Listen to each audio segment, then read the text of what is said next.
प्रकार के कोलॉइड्स में जो प्रॉपर्टी प्रेजेंट होती है उसको अपन कहते हैं एडसॉर्प्शन की प्रॉपर्टी, सरफेस की प्रॉपर्टी। और इसी एडसॉर्प्शन की प्रॉपर्टी के कारण ये डायफिलिक कोलॉइड्स अपनी सतह पे किसी चीज को एब्सॉर्ब करने का नेचर, अपनी सतह पे किसी चीज को एब्सॉर्ब करने का नेचर रखते हैं। जैसे यहाँ देखिएगा लायोफिलिक कोलॉइड्स का फिर से एक छोटा सा एग्जांपल लेते हैं जिसको अपन कहते हैं स्टार्च। ठीक है, स्टार्च के अलावा हम यहाँ पे प्रोटीन भी ले सकते हैं या फिर अदर पॉलीमर्स। लायोफिलिक का एग्जांपल है, लायोफोबिक का एग्जांपल होता है सिलिका,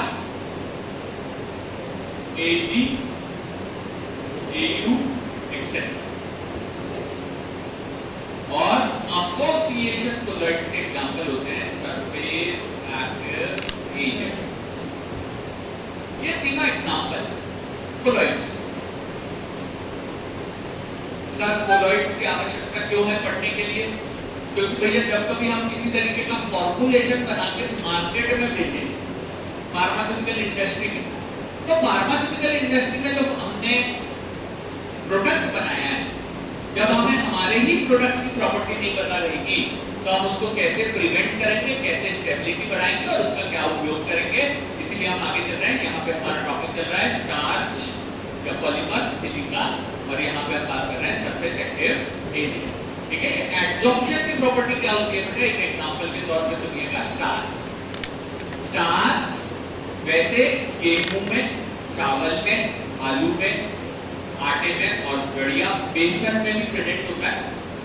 ये सभी चीजें जब हम दाल का बेसन बना लेते हैं, ठीक है, तो हमारे घरों में ये दाल का बेसन हल्का पानी में मिक्स करके पेस्ट बना, ठीक है, और उस पेस्ट को जरूरत पड़ी तो तरह की दाल आती है, जरूरत पड़ी तो उसे पेस्ट पे लगाया जाता है। नो डाउट आजकल तो बहुत आसान है, 10 रुपए दीजिए और एक फेस पैक का पैकेट तोड़ करके ले आए। लेकिन अगर हम हमारी मदद के जमाने में बात करें, आज से 20 साल पहले, 25 साल पहले, जब ये सब चीजें मार्केट में अवेलेबल नहीं थी, तो हमारे घरों में इसीलिए इन दाल के अलग अलग पेस्ट बनाए जाते थे। तो स्टार्च जो है उसी प्रकार के एक एग्जांपल में आता है। सर ये पेस्ट लगाते क्यों है चेहरे पे?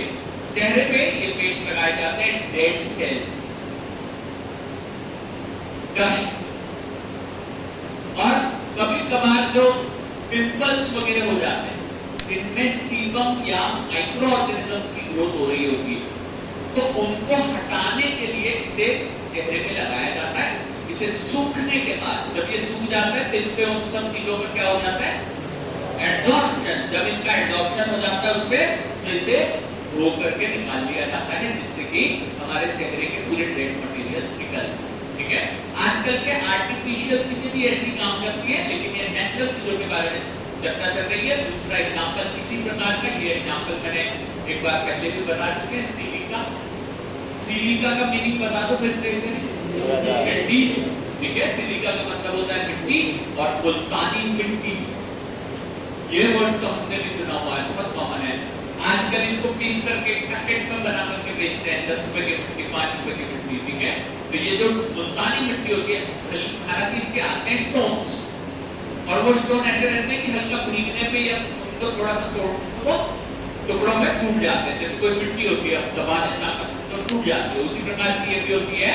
इसके अंदर भी एडसॉर्प्शन की प्रॉपर्टी होती है, उनके अंदर भी एडसॉर्प्शन की प्रॉपर्टी होती है। किस तरीके से वर्क करते हैं वो बता देता हूं फटाफट। ये लायोफिलिक, लायोफोबिक और सभी के अंदर हम एग्जांपल के तौर पे इस प्रकार के मटेरियल देखते हैं। एक छोटा सा क्वेश्चन है, क्या आप में से कोई ये बता सकता है कि ये जो कोलॉइड्स हैं जिसके पर प्रॉपर्टीज पढ़ रहे हैं, ये कोलॉइड्स फिजिकल स्टेट में किस प्रकार के पाए जाते हैं? सॉलिड, लिक्विड या गैस? कोलॉइडल सिस्टम किस नेचर के होते हैं? सॉलिड, लिक्विड या गैस?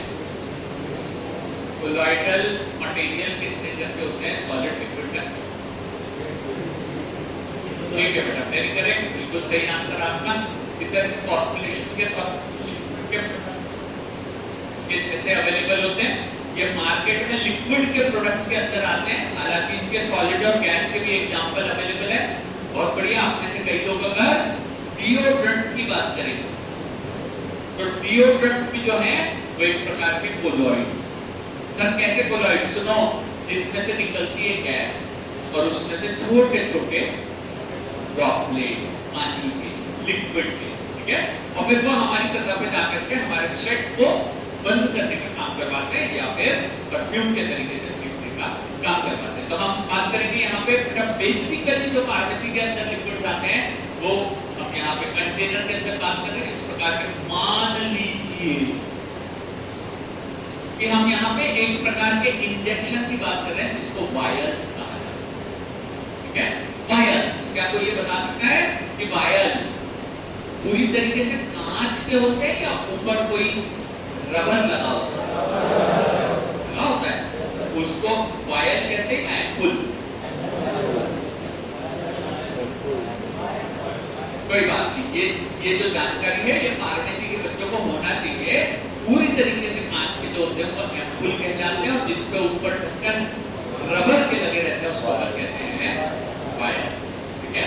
ये वायल्स के एक एग्जांपल के अंदर आते हैं इंसुलिन के इंजेक्शंस, ठीक है। इंसुलिन के इंजेक्शन भी कोलॉइडल नेचर के होते हैं, उसके अंदर भी कोलॉइड्स की प्रॉपर्टी प्रेजेंट है, ठीक है। तो लेकिन अपन और भी कुछ चीजों के बीच में एग्जांपल लेते रहेंगे, बीच में ऐसे छोटे-छोटे क्वेश्चन आपसे पूछते रहूंगा। जिन्हें पता था बहुत बढ़िया, जिन्हें नहीं पता था वो कॉपी पे लिख रहे हैं, वेरी गुड, अच्छी बात।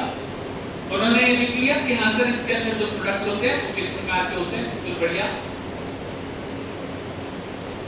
एम्पुल के तरीके से कांच के और वायल्स होते हैं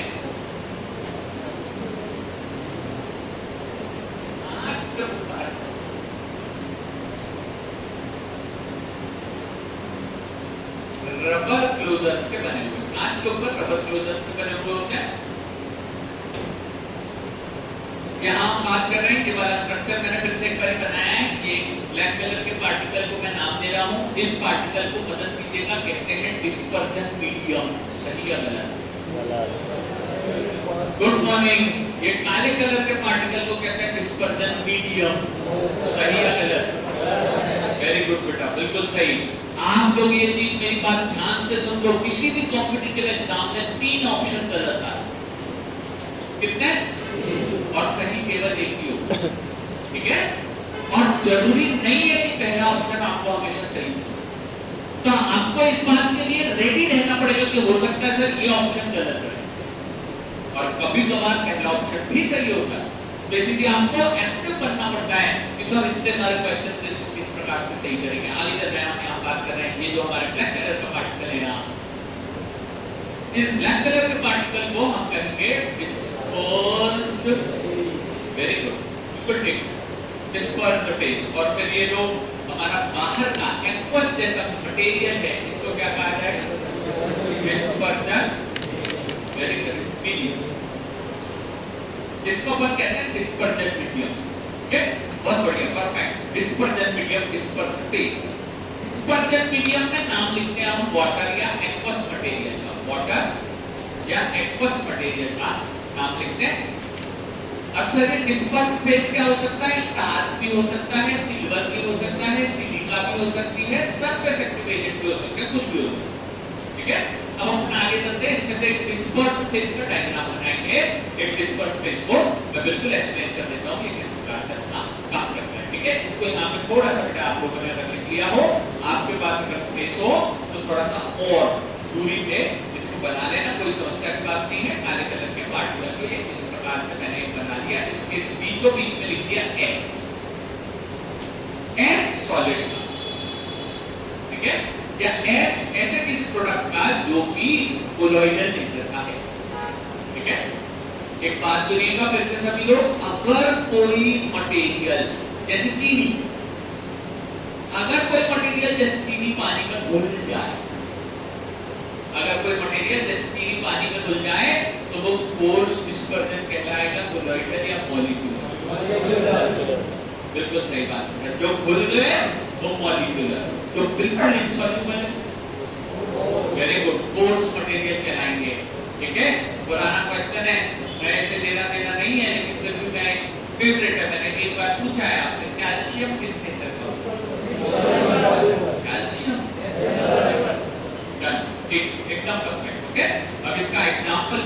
सबको याद हो ही चुका है कि अगर सर कैल्शियम पानी में सॉल्युबल होगा तो हमारे बॉडी के पूरे बोन्स, ठीक है, तो आप बिल्कुल अच्छे से इसको याद रखेंगे। बहुत बढ़िया। अब यहाँ पे बात करते हैं बेटा, ये हमारा सॉलिड का पार्टिकल है, हालांकि ये परफेक्टली स्फेरिकल होगा, इसकी कोई गारंटी नहीं है, लेकिन इससे कुछ ही दूरी पे जो मीडियम प्रेजेंट होता है, यहाँ ऊपर की तरफ थोड़ा सा लिखता हूँ डिस्पर्जन मीडियम, ये वाटर नेचर का है, ये पोलर नेचर का है।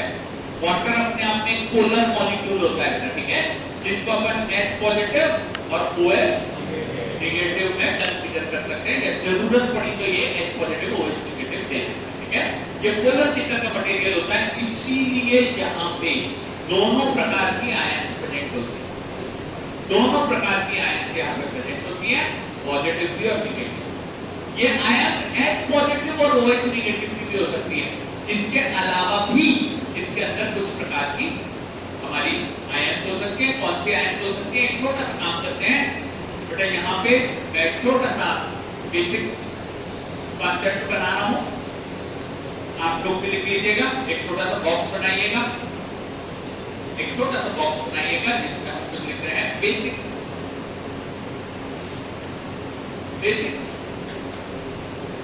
नंबर 1 का बेसिक, छोटे छोटे एक दो एग्जांपल दूंगा जिसमें हम एग्जांपल के तौर पर बात करेंगे स्वीटनिंग एजेंट्स। हम बात करेंगे स्वीटनिंग एजेंट्स।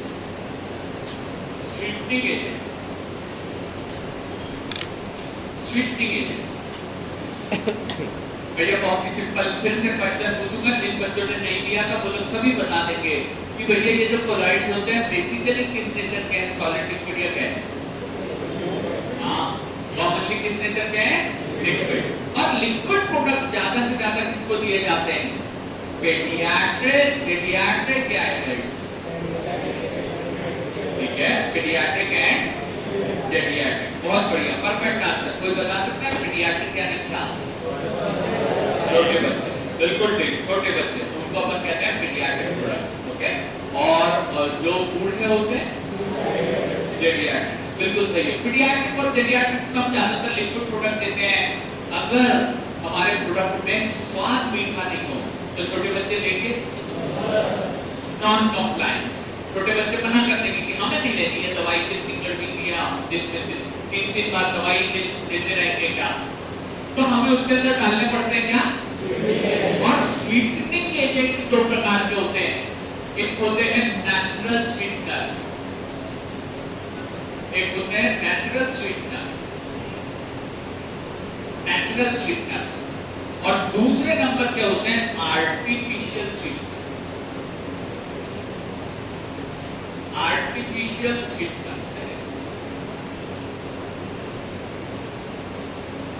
तो हम दोनों में से अगर बात करें तो मेरा ख्याल आप लोग सभी जानते हैं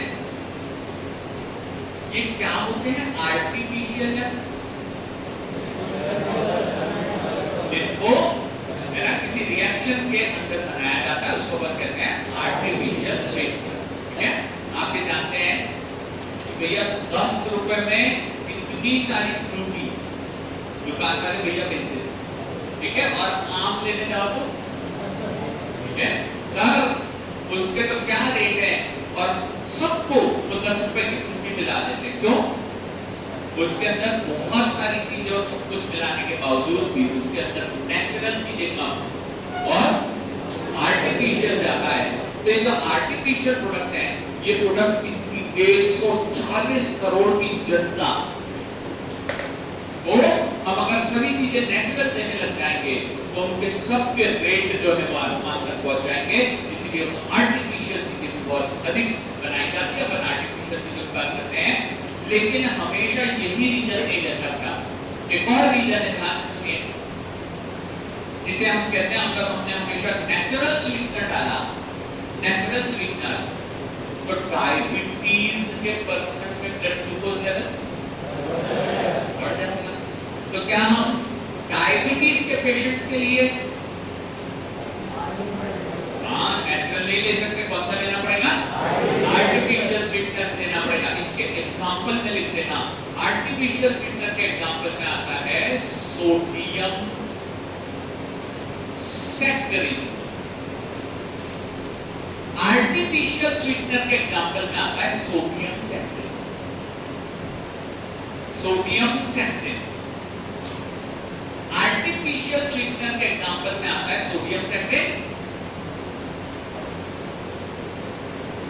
और बेटा तुम्हें ध्यान रखिएगा, पानी में बहुत अच्छा नेचर है, वो दो चीजों को तोड़ देता है, ठीक है। क्या कभी किसी को नमक देखा? नमक देखा है, लेकिन पानी में जाने से ही वो Na पॉजिटिव और Cl नेगेटिव में टूट जाता है। और इसी के कारण पानी में भी ये जाकर के सोडियम सैक्रिन दो भागों में टूटता है, जिसमें से एक भाग क्या कहलाता है? सोडियम, ठीक है। तो ये जो मैंने वहां पे आयंस बनाई, पोलर मटेरियल के अंदर जो आयंस बनाई मैंने, जो वाटर के वहां पे मैंने आयंस बनाई, वो H पॉजिटिव OH नेगेटिव के अलावा इस प्रकार के Na पॉजिटिव भी हो सकती है। बोर्ड पे देखिएगा, कभी कभार हम एक और मटेरियल डालते हैं हमारे इसके अंदर, जिसका अपन सेकंड एग्जांपल लेते हैं। यहाँ बेसिक्स के अंदर स्वीटनिंग एजेंट की बात कर रहे थे, नंबर 2 की बात करते हैं। यहाँ पे हमको एक लेना पड़ता है प्रिजर्वेटिव। प्रिजर्वेटिव, क्या? प्रिजर्वेटिव। आप में से ऐसा कोई है बेटा जिसके आप पहली ही क्लास में इससे पहले कभी नहीं पढ़े? आप क्या नाम है बेटा? अमन। बैठ के बात करेंगे, कॉलेज कौन सा है? अमन, कभी नाम सुना है क्या? प्रिजर्वेटिव्स क्या होता है? क्या होते हैं? बहुत बढ़िया, बैठिए, एकदम 100% सही है।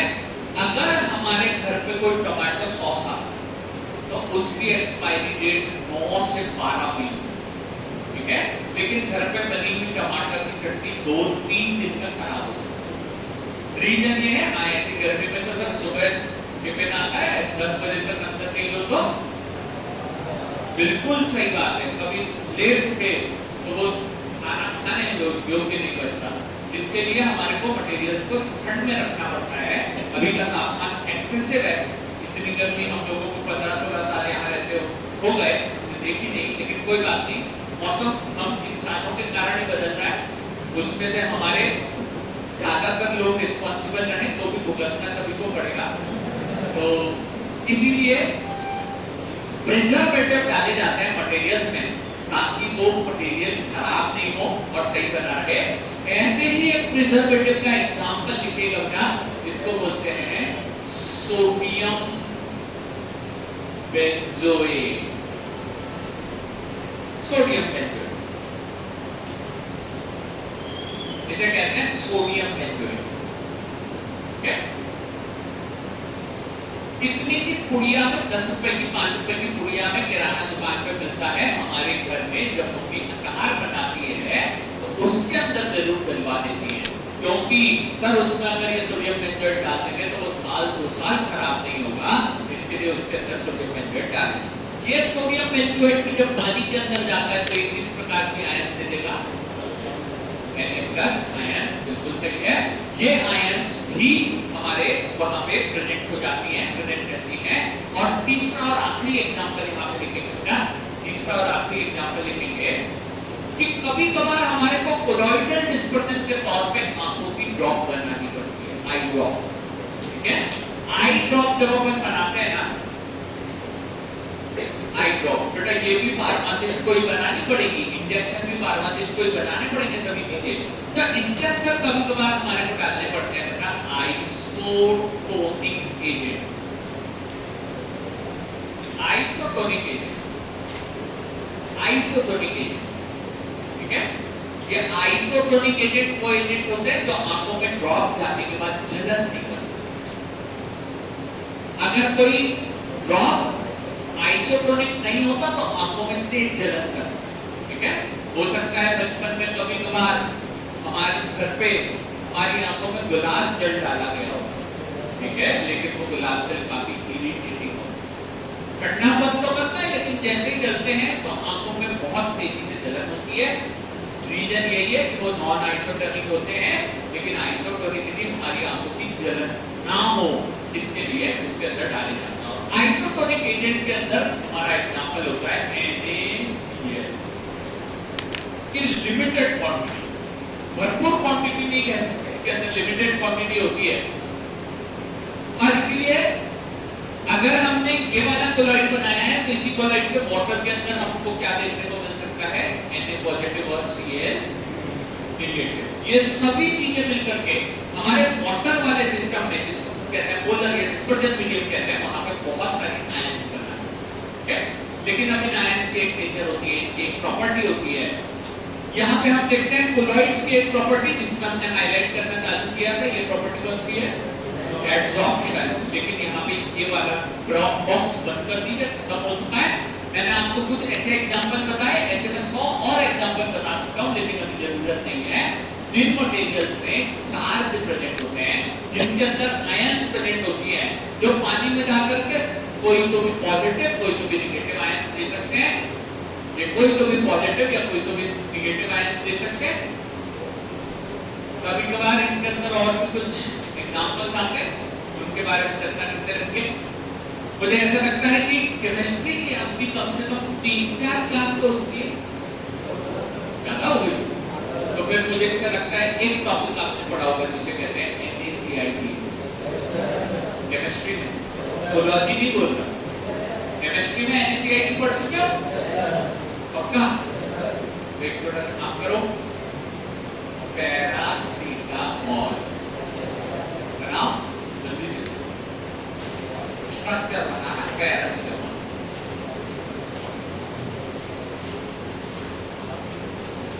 हाँ यही पीछे देखो,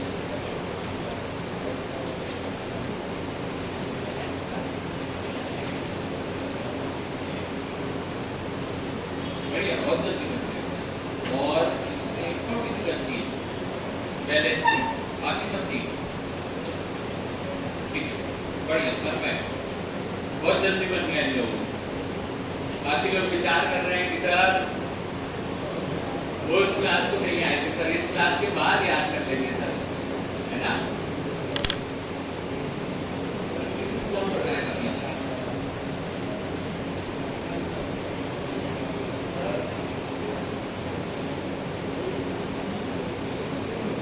कौन बताएगा?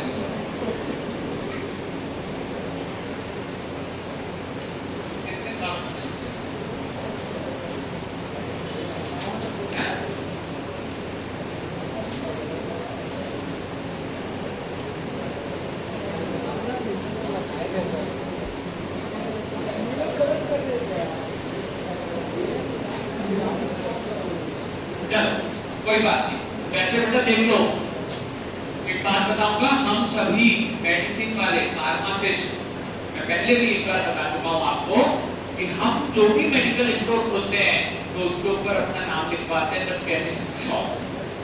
कौन सी? केमिस्ट। मतलब हम किसके जानकार हैं? केमिस्ट्री, ऐसी चीजों के जानकार हैं जो केमिकल्स कहलाती है, जो केमिस्ट्री कहलाती है। और इसीलिए हमारे को थोड़ा हमेशा अपना फोकस केमिस्ट्री पे रखना ही पड़ेगा। हालांकि बेटा ये पैरासीटामोल हमारे सबसे आसान स्ट्रक्चर्स में से एक है, लेकिन आखिरी में शब्द की स्पेलिंग में क्या आ रहा है? पैरासीटा, यानी कौन सा फंक्शनल ग्रुप? क्या बात। सबसे पहले तो एक ग्रुप से बात करते हैं, उसके बाद आता है पैरा, ये वाली पोजीशन, उधर से नीचे वाली।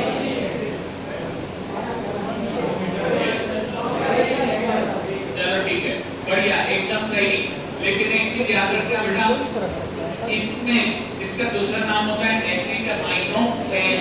तो अमाइन ग्रुप की वैलेंसी कितनी होती है नाइट्रोजन की? तो 3 वैलेंसी के कारण इसके अंदर क्या होना चाहिए? H2 कितने बनाए थे? शुरू में 2 बनाए थे ना। सबसे पहले तो हमने स्ट्रक्चर बनाया, लेकिन हल्की सी गलती, हल्की सी चूक, ठीक है, इसके कारण गड़बड़ हो जाती है। और इसके बाद क्या लिखना है मुझे यहाँ? ऑक्सीजन डाले। एक बात है, कार्बन और डबल बॉन्ड अगर नहीं लगाएंगे तो तुम्हारा स्ट्रक्चर गलत कहलाएगा। यहाँ पे अपन बात करते हैं ये वाली, और इसके बाद क्या लिखना है?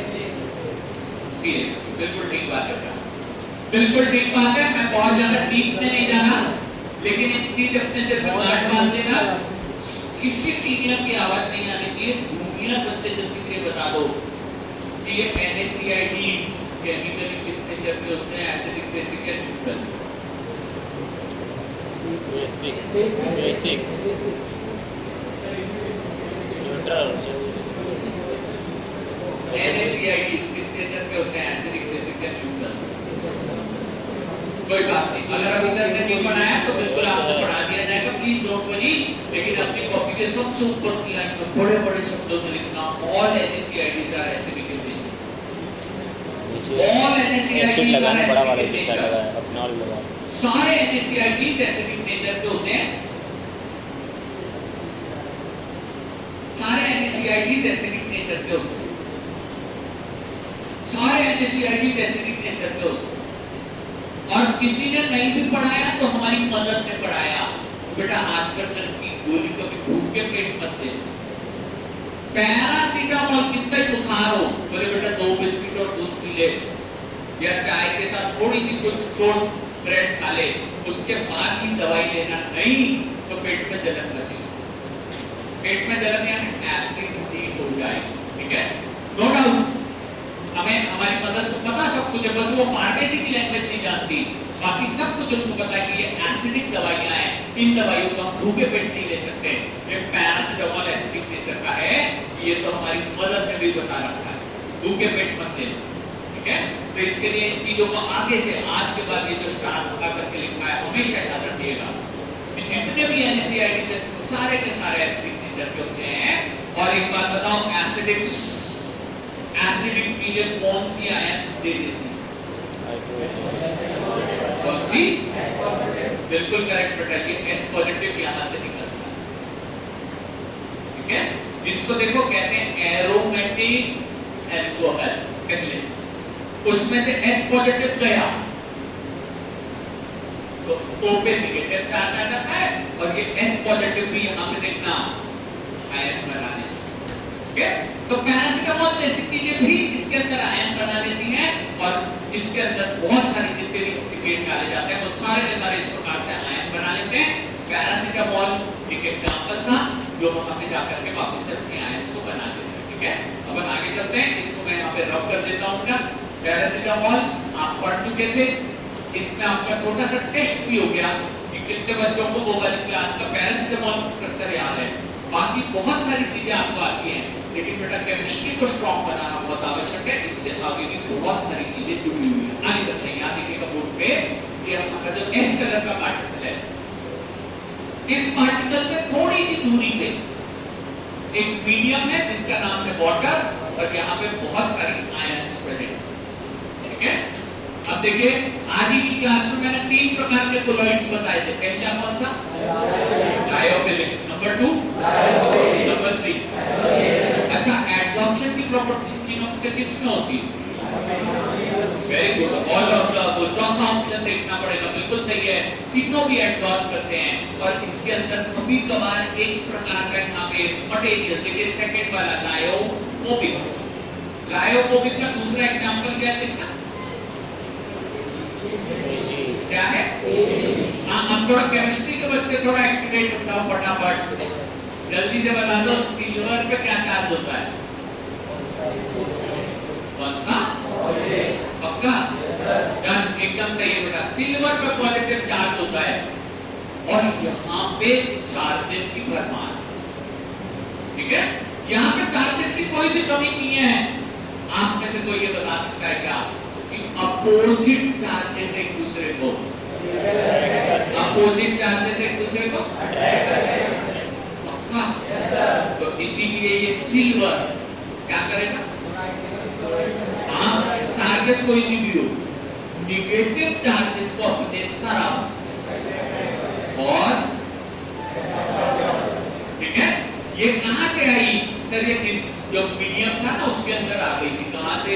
स्वीटनिंग एजेंट से, आइसोटोनिक मटेरियल से, कभी कभार किसी ड्रग से, ये सभी चीजों से वहां पे मिलकर के क्या आ जाते हैं यहाँ पे? चार्जेस। अब इन चार्जेस को अभी तक क्या बताया था कि ये चार्जेस आते कहां से? अभी तक ये बताया चार्जेस आते कहां से? यहाँ पे देखिएगा पॉजिटिव आयंस पे ये यहाँ की निगेटिव आयंस को कर लेता है एब्सॉर्ब। और ये निगेटिव आयंस फिर क्या करते हैं, ये अपने अपोजिट आयंस को अपने तरफ अट्रैक्ट कर, ठीक है, ये अपने अपोजिट आयंस को अपने तरफ अट्रैक्ट कर लेते हैं और वो यहाँ पे इलेक्ट्रोस्टैटिक फोर्स यानी आयनिक फोर्सेस के द्वारा यहाँ पे जमा हो जाते हैं और एक लेयर सी बना लेते हैं, ठीक है। यहाँ पे बनी हुई लेयर वैसे इस तरीके की कोई लाइन दिखाई नहीं देती, लेकिन तो भी हल्का सा लाइनिंग अपने को पता चल जाए कि किस प्रकार होती है, तो हम यहाँ से इस प्रकार की लाइनिंग बना देते हैं, ठीक है। यहाँ पे इस प्रकार की लाइनिंग प्रेजेंट होती है, बट ये जो हमारे बेचारे पॉजिटिव आयन से बाहर की तरफ वाले, ये भी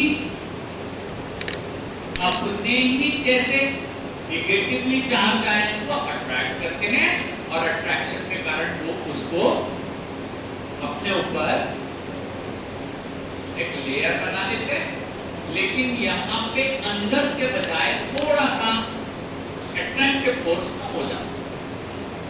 अब ये भी बोलते हैं भैया जब आपने एब्जॉर्प्शन कर लिया तो हम क्या बुरे हैं, हम लोग भी क्या कर लेंगे यहाँ पे एब्जॉर्प्शन कौन सी आयंस का, अपनी अपोजिट आयंस का, तो ये बाहर की तरफ भी एक लेयर सा बन जाता है। इस लेयर को भी मैं बाउंड्री हालांकि इस प्रकार आंखों से दिखाई नहीं देती, लेकिन फिर भी यहाँ पे एक डैश डैश की बाउंड्री बना दी जाती। ये बाउंड्रीज पार्टिकल पे दो बाउंड्री बन जाती। बेटा अगर कोई भी समस्या हो तो इस स्ट्रक्चर को 2 बार 3 बार बनाने में बिल्कुल मत शर्माना, जगह की बात नहीं है, समझने की बात है। सर ये सिल्वर की कोलॉइड है, इस कोलॉइड पे आयंस कहां से आई, ये उस लिक्विड की आयंस को अपने ऊपर एब्जॉर्ब कर लेता है और अपने ऊपर इस प्रकार की लेयर्स बना लेता है, ठीक है। आगे चलते हैं, ये जो लेयर्स इसके ऊपर बन रही है, इन लेयर्स के कुछ कुछ नाम होते हैं, इन लेयर्स के अपने कुछ कुछ नाम होते हैं। जैसे अंदर वाली जो लेयर है, अंदर वाली जो लेयर है, इस लेयर को कहा जाता है टाइटली बाउंड लेयर, और बाहर की ये लेयर कहलाती है diffused layer, diffused layer, diffused layer.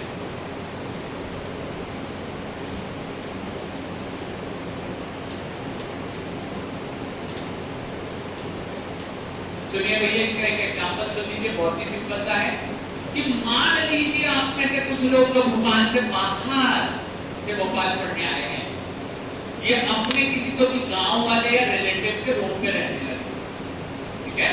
क्या देखिएगा, ये है रूम, किसका, रिलेटिव का, ये रिलेटिव का रूम है, और इस रूम पे हम लोग रहने लगे निगेटिव चार्ज। तो भाई किसी दिन इस प्रकार से पता चला कि सर रिलेटिव को बता रहे हैं कि मेरे कुछ मित्र आए हैं, तो वो भी रूम पे आकर के थोड़ी देर चर्चा कर सकते हैं, वो भी यहाँ पे आ सकते हैं। कहानी वहां तक तो समझ में आती है, लेकिन वो मित्र जो कभी कभार इस रूम पे कमरे पे इस घर में आते हैं, वो भी अपने मित्रों को यहाँ लेकर के आ जाते हैं कि भाई आज उनके घर पे कोई नहीं है, चलो मस्त आराम से आईपीएल देखेंगे बैठ के। तो जिस प्रकार अगर यहाँ ये ओनर है, ये खुद है, इन्होंने अपने किसी मित्र को अपने ऊपर जगह दी, अब उस मित्र ने अपने मित्रों को भी ले आया और ये मित्रों ने और भी मित्रों को लाना चालू कर दिया, तो टोटल मिलाकर के इसके ऊपर बन जाती है 2 लेयर्स, और दोनों लेयर को कलेक्टिवली कहते हैं डबल डिफ्यूज्ड लेयर। दोनों को कलेक्टिवली कहते हैं double diffused layer, double diffused layer. ये एडसॉर्प्शन की प्रॉपर्टी के कारण होने वाला फिनोमेना है। इसमें एब्जॉर्प्शन हो रहा है चार्जेस का, इसीलिए यहाँ पे इलेक्ट्रिकल प्रॉपर्टी या इलेक्ट्रिसिटी या इलेक्ट्रिकल चीजें लगातार प्रॉपर्टीज बनते चली जाती है। Electrical properties, tightly bound layer, diffused layer, 2 प्रकार की लेयर। सिल्वर पे पॉजिटिव चार्ज था, इसलिए उसने निगेटिव को एब्सॉर्ब किया, और नेगेटिव ने पॉजिटिव और पूरी लेयर को टाइटली बाउंड लेयर कहा गया। दूसरी लेयर इस प्रकार की यहाँ पे है। इसके दो एग्जांपल बताऊंगा, दोनों एग्जांपल बढ़िया इंटरेस्टिंग है, बहुत जल्दी से समझ में आ जाएंगे। सुनिए, इंडिया बिग कंट्री है, 140 करोड़ हमारी पॉपुलेशन, जहां चले जाए एकांत कहीं नहीं मिलता, सब जगह भीड़ ही भीड़, ठीक है। और जब हम किसी बड़े शहर में जाते हैं तो वहां तो क्या बात है, लोगों की कमी नहीं है। जब सर हम किसी बड़े शहर की बड़ी बड़ी सड़कों पे आते जाते रहते हैं तो कई बार छोटे छोटे हादसे हो सकते हैं और पता चला सर कोई गाड़ी जो है वो स्किप हो गई। सर अगर रोड के किनारे कोई गाड़ी स्किप हो गई तो वहां पे मदद करने वालों की कमी नहीं रहती, कोई ना कोई दौड़ के आकर के मदद करने के लिए पहुंच जाता, ठीक है। हाँ सर, जहां पे हमारी गाड़ी गिरी थी वहां पे कोई ऑटो वाले भैया अपने ऑटो में वेट कर रहे थे कि भैया कोई पैसेंजर आएगा तो चले जाएंगे। हाँ सर, वहां पे कोई भैया खड़े थे हमारे सब्जी वाले, वो भी वहीं पे थे। सर आसपास में कोई पांच दुकान थी, वो भैया भी वहीं पे, सारे लोग। जैसे कोई गाड़ी दिखती है उसके आसपास में आकर के जो एक थोड़े कई लोग थे वो आकर के आसपास में बढ़िया सा लेयर बना लेते हैं, टाइटली बाउंड लेयर। अब समझिएगा बेटा, इसके बाद उस रोड पे आने जाने वाले हर व्यक्ति जिसे दिखाई देता है कि उसको भी गाड़ी स्किड हुई, थोड़ा सा एक्सीडेंट हुआ है, तो वो हर व्यक्ति वहां पे अपनी गाड़ी का ब्रेक दबाता है और चेक करता है अंदर हुआ क्या है। भैया किस प्रकार की व्यवस्था है, जहां इतनी भीड़ लग गई है, टाइटली बाउंड है, वहां पे आसपास में खड़े लोग मदद करने के लिए खड़े हैं, बाकी कई सारे लोग अपनी गाड़ी को रोक करके चेक करते हैं हुआ क्या और निकल करके वापस चले जाते हैं। ऐसे लोग क्या कहलाएंगे? और जो भैया लोग वहीं पे खड़े हैं वो टाइटली बाउंड लेयर और डिफ्यूज लेयर। रोड पे से, रास्ते पे से कई सारे बस वाले या कार वाले या कुछ ऐसे लोग भी चले जा रहे हैं जिनको यहाँ कुछ भी हो फर्क नहीं पड़ता, ठीक है। ऐसे लोग जिन्हें फर्क ही नहीं पड़ता कि अंदर क्या हो रहा है, वो लोग इस कैटेगरी में आते हैं और इसमें एक नाम लिखना है। इस जगह को कहा जाता है रीजन ऑफ इलेक्ट्रो न्यूट्रलिटी। इस जगह को कहा जाता है रीजन ऑफ इलेक्ट्रो न्यूट्रलिटी। इस जगह को कहते हैं region of electro neutrality. Region of electro neutrality, ये हमारे पार्टिकल से थोड़ी ही दूरी की जगह है और इनके बीच की दूरी है मात्र कुछ एंगस्ट्रॉम। इनके बीच की दूरी है मात्र कुछ एंगस्ट्रॉम में। ये पार्टिकल और रीजन ऑफ इलेक्ट्रो न्यूट्रलिटी की दूरी है कुछ एंगस्ट्रॉम। सर एंगस्ट्रॉम यानी कितना होता है, कोई बता दो? 10 to the power 10 या -10? वेरी गुड, ठीक है, -10 को अपन कहते हैं एंगस्ट्रॉम। ये दूरी इतनी छोटी है कि आंखों से दिखाई नहीं देती। ये इतना बड़ा नहीं है कि इसको हम एनलार्ज करके अपने मोबाइल में इस प्रकार से देख सकें। ये बहुत छोटी सी जगह होती है, लेकिन बेटा फिर भी इसके फिनोमेना बहुत इंपॉर्टेंट है, इसीलिए इसके इतना बड़ा करके बोर्ड पे लिखा रहे हैं। कोलॉइड्स की प्रॉपर्टीज हम चलते हैं फटाफट। ये जो कोलॉइड की प्रॉपर्टी होती है, इसमें एडसॉर्प्शन की प्रॉपर्टी आती है और ये पार्टिकल्स एडसॉर्ब होकर के यहाँ पे टाइटली और डिफ्यूज लेयर बनाते हैं। ये रीजन कहलाता है बेटा रीजन ऑफ इलेक्ट्रोन्यूट्रलिटी।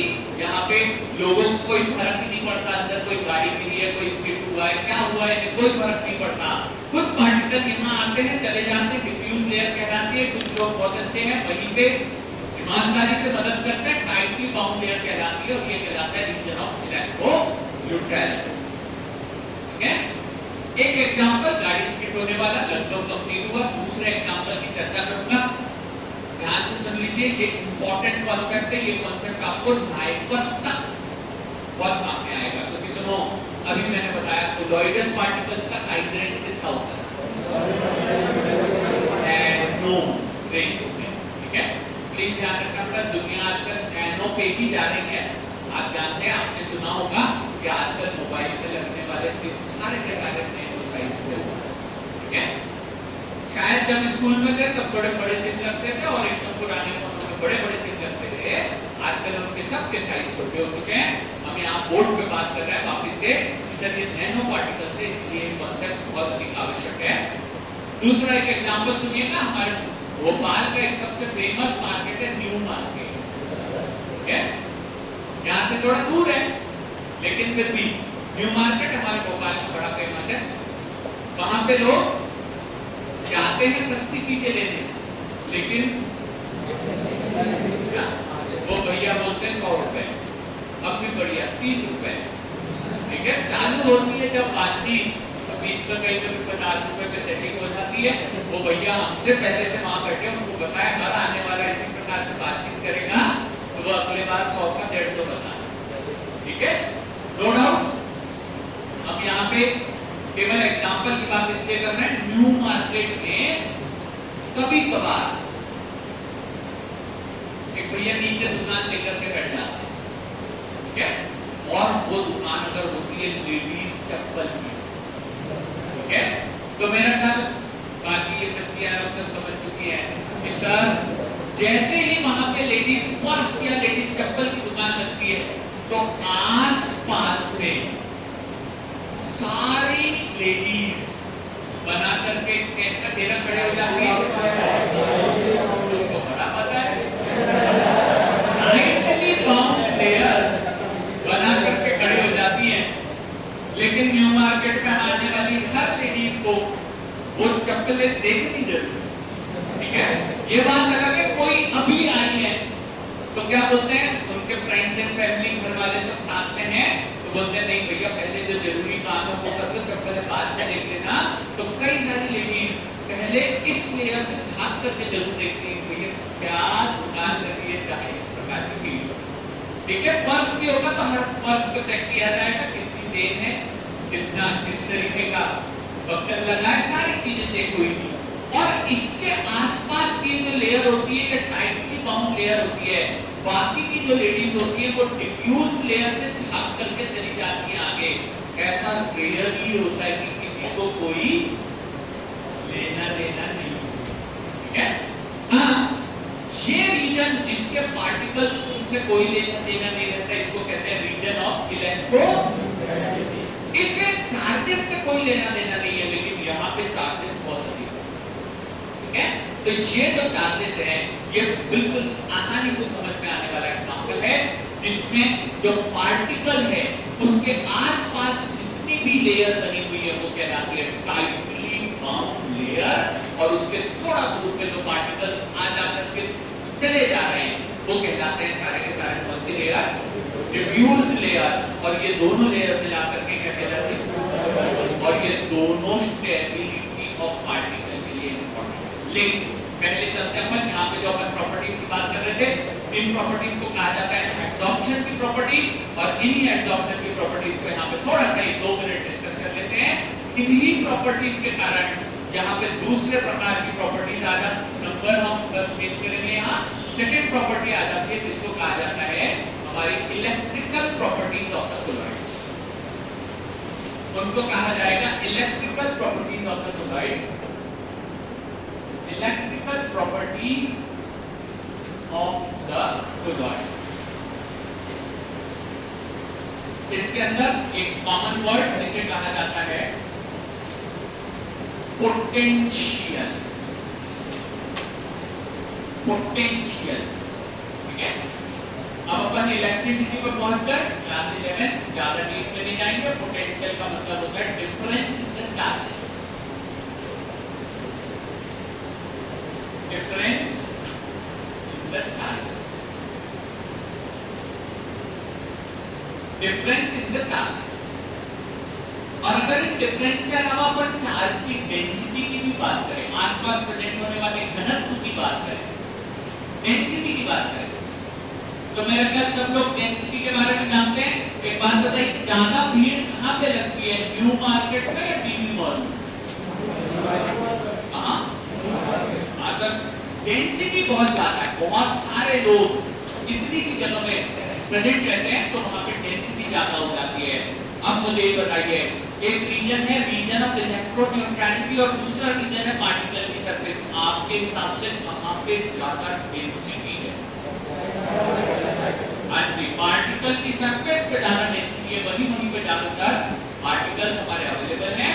और ये जो जगह है यहाँ हमारा पोटेंशियल ज्यादा होता है। यहाँ पे हमें छोटे से दो एग्जांपल लिखते हैं, अपन आगे बढ़ते हैं। यहाँ पे अपन ने बात करी बेटा पोटेंशियल की। इन पोटेंशियल्स में दो पोटेंशियल इंपॉर्टेंट होते हैं। कौन से होते हैं? 2 मिनट से मैं हेडिंग लिखा दूंगा, लेकिन क्या मुझे कोई ये बता सकता है व्हाट आर इलेक्ट्रोड्स? इलेक्ट्रोड्स क्या होते हैं? हाँ जी, एक बार technically you are strong, perfect. 11th 12th में पढ़ा है कि सर जहां पे कोई पॉजिटिव चार्ज और दूसरे पे नेगेटिव होता है उसको कहते हैं। ठीक बात है। एक सबसे सिंपल इलेक्ट्रोड का एग्जांपल है इलेक्ट्रिसिटी वाले भैया के पास लगा टेस्टर। वो एक इलेक्ट्रोड है, वो उससे चेक करके बता सकते हैं कि इस वाले लाइट, इस वाले प्लग के अंदर करंट है या नहीं, करंट या नहीं, इलेक्ट्रिसिटी। ठीक है, तो ये जो इलेक्ट्रोड होते हैं, और एक छोटा सा एग्जांपल सुनिएगा। कभी कभार हमारे घर पे एक इलेक्ट्रिशियन भैया आते हैं, चेक करते हैं फ्रिज खराब तो नहीं हो गया। जो भैया चेक करने आते हैं वो अपने साथ एक छोटा सा मीटर लेके आते हैं। ठीक है, उस मीटर में ऐसे एक नॉब रहता है घुमाने, जैसे कोई रेगुलेटर होता है, और छोटा सा एक डिस्प्ले। ओके, और उस मशीन नॉर्मली वो पीले या लाल कलर की मशीन होती है। ठीक है, इसके साथ में क्या दो अलग से, ठीक है, वायर से जुड़े हुए इलेक्ट्रोड लाते हैं। सब दोनों चेक करके देख लेते हैं कि ये इलेक्ट्रिसिटी का सर्किट पूरा हो रहा है या नहीं हो रहा है। वो मशीन कहलाती है पोटेंशियल चेक करने के लिए एम्पेरोमीटर। अभी अपन लिख नहीं जा रहे, लेकिन वो जो साथ में जो दो बोल आते हैं ना, वो क्या कहलाते हैं? वो इलेक्ट्रोड्स हैं। ठीक है, वो इलेक्ट्रोड्स हैं जो कि सर्किट पूरा हो रहा है या नहीं पता करने के लिए मदद करते हैं। अगर हमारे पास ऐसे इलेक्ट्रोड होते जिनका साइज कुछ एंगस्ट्रॉम में होता, एंगस्ट्रॉम बड़ी वैल्यू है कि छोटी? एंगस्ट्रॉम, हाँ छोटी वैल्यू है क्या? ठीक है, तो हमारे जो इलेक्ट्रोड है अगर वो बहुत पतले हो जाते, इतने पतले हो जाते कि अगर मैं उनको एंगस्ट्रॉम लेवल पे लेकर नहीं जा सकता, और अगर मैं यहाँ पे दो अलग अलग इलेक्ट्रोड्स को दो अलग अलग जगह पे इंटर करता, तो इस प्रकार के हमारे पोटेंशियल बनते हैं। उनकी छोटी सी डेफिनेशन लिखेंगे, लेकिन सबसे पहले यहाँ पे देखिएगा एक रेड कलर का इलेक्ट्रोड मैंने पार्टिकल की सरफेस पे इंटर किया, इसमें इलेक्ट्रिसिटी भी लगा दी, कोई छोटा सा सेल लगा दिया। यहाँ पे मैंने ये देखा कि भाई सर्किट पूरा हो रहा है या नहीं, चेक करने के लिए मैं यहाँ पे एक बल्ब लगाए हैं, और बल्ब के साथ साथ यहाँ पे ले आए हैं ये हमारा दूसरा इलेक्ट्रोड। लाल कलर के दो इलेक्ट्रोड, एक इलेक्ट्रोड देखेंगे तो कहा है रीजन ऑफ, ये क्या लिखा है? रीजन ऑफ, यानी दोनों तार बराबरी से, और दूसरा है पार्टिकल की सरफेस पे। दूसरा इलेक्ट्रोड कहां गया है? तो बिल्कुल सही है, दोनों में चार्जेस का जो डिफरेंस होता है, इस डिफरेंस को डिफाइन करके हमको लिखना पड़ेगा।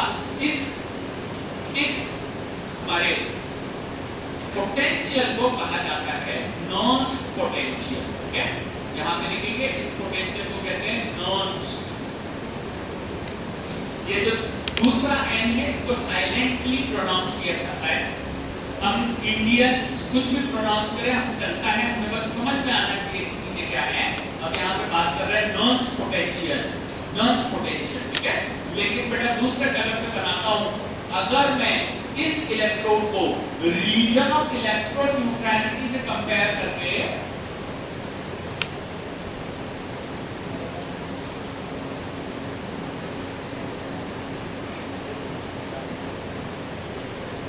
अगर इसे मैं टाइटली बाउंड लेयर में डालूं, पार्टिकल की सरफेस की जगह कौन सी लेयर में देखना? टाइटली बाउंड लेयर में। तो इसका जो पोटेंशियल होता है ये ज्यादा इंपॉर्टेंट है, इसका नाम होता है जीटा पोटेंशियल। इसका नाम होता है जीटा पोटेंशियल। ठीक है, ये वर्ड बहुत आवश्यक है, और ये वर्ड पे क्वेश्चन लगातार हर साल पूछे जाते हैं। This word zeta potential definition में दोनों की लिखवा दे रहा हूं, प्लीज डोंट वरी। पहली डेफिनेशन लिखेंगे, पहली डेफिनेशन लिखेंगे, हाँ बनाए नहीं हम, अच्छा ठीक है। पहले एक काम करो, पहले डेफिनेशन लिख लो, फिर बना लेना। कोई समस्या नहीं है, फटाफट बता देता हूं। Number 1 nurse potential,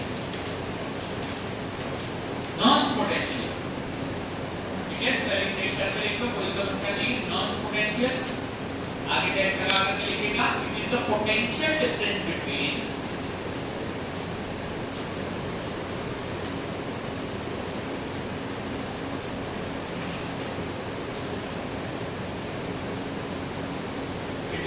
potential difference between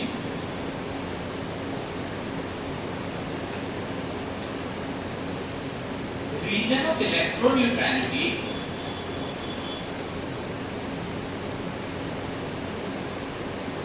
of electroneutrality and surface of the particle.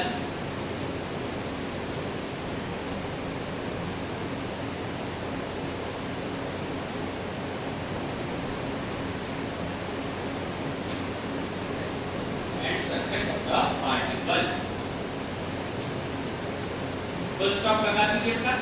दूसरी लिखिएगा definition of the zeta potential, definition of the zeta potential.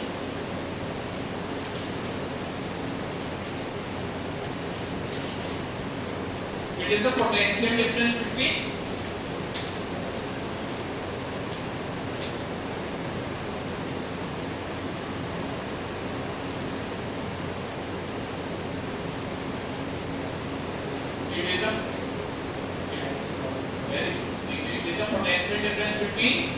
region of electroneutrality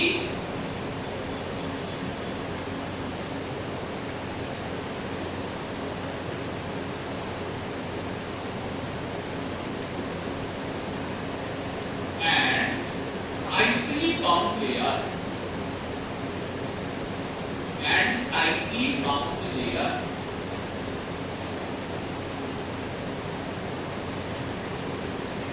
ठीक है, इसे tightly bound layer, ठीक है, region of electroneutrality and tightly bound layer, इन दोनों की potential difference को क्या कहते हैं? जीटा पोटेंशियल, ठीक है।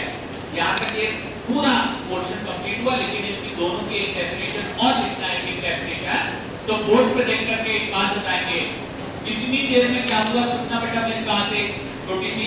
इतनी देर में क्या हुआ कि न्यूमार्केट की वो वाली फैमिली जिनको प्रायोरिटी पे अपना काम करना था, वो कुछ और चीज लेने गए थे। लेडीज चप्पल, लेडीज बैग बाद में आए, उनका खुद का कुछ काम था, वहां का काम चलट गया। तो अब जो साथ में लेडी थी वो बोले तुम्हारा काम हो गया ना, चुपचाप खड़े हो जाओ, अब मुझे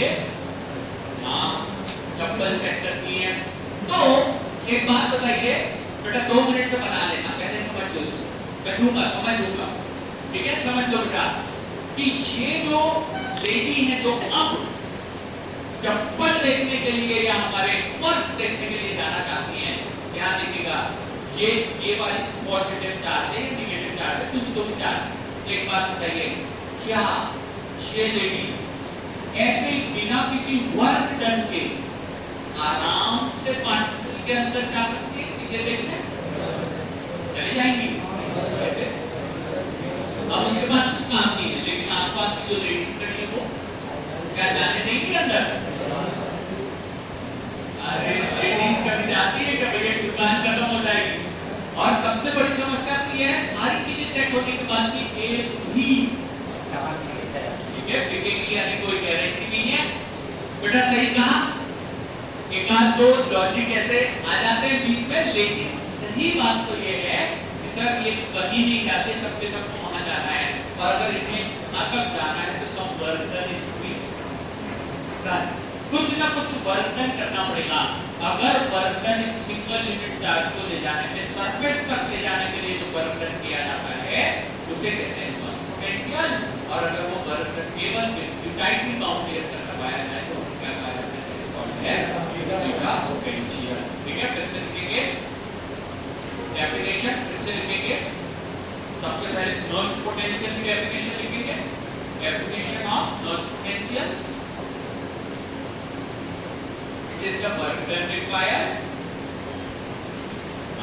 नर्स पोटेंशियल की डेफिनेशन लिखने में बेटा, it is the work done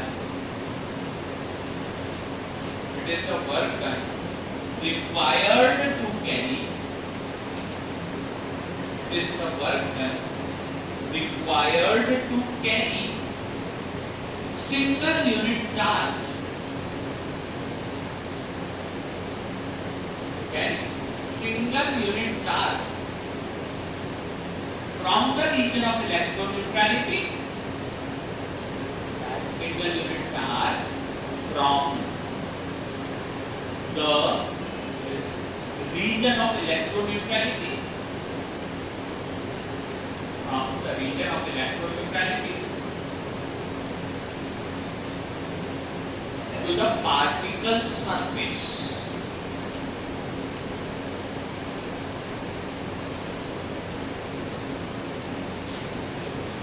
तो स्टॉप लगा दीजिएगा और अब इसी डेफिनेशन के आधार पे आप थीटा पोटेंशियल की आखिरी डेफिनेशन और लिख दो. It is the work done required to carry a single unit charge from the region of electroneutrality to the ideally bound layer. Very good.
अगर लिखना हो गया हो तो शांति से एक बार डेफिनेशन पढ़ लो. जिसने डायग्राम नहीं बनाया वो डायग्राम बना लो. और एक बहुत इंपॉर्टेंट चीज, कभी भी किसी रिंग में जीप की रिंग में वो बीच का वो छोड़ना नहीं, एरोमेटिसिटी, नहीं तो वो साइक्लोहेक्सेन बन जाएगा और ऐसी कंडीशन में पूरे स्ट्रक्चर डैश डैश हो जाएगा. ठीक है, तो आगे चलो फटाफट पढ़ लो चारों लाइन शांति से. और दूसरी चीज इसका बचा है डायग्राम बना लो, थोड़ा जल्दी करना, केवल 2 मिनट का समय है.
वापस से स्कोर वगैरह देखिए, वो तो कल ही खत्म होगा सर है।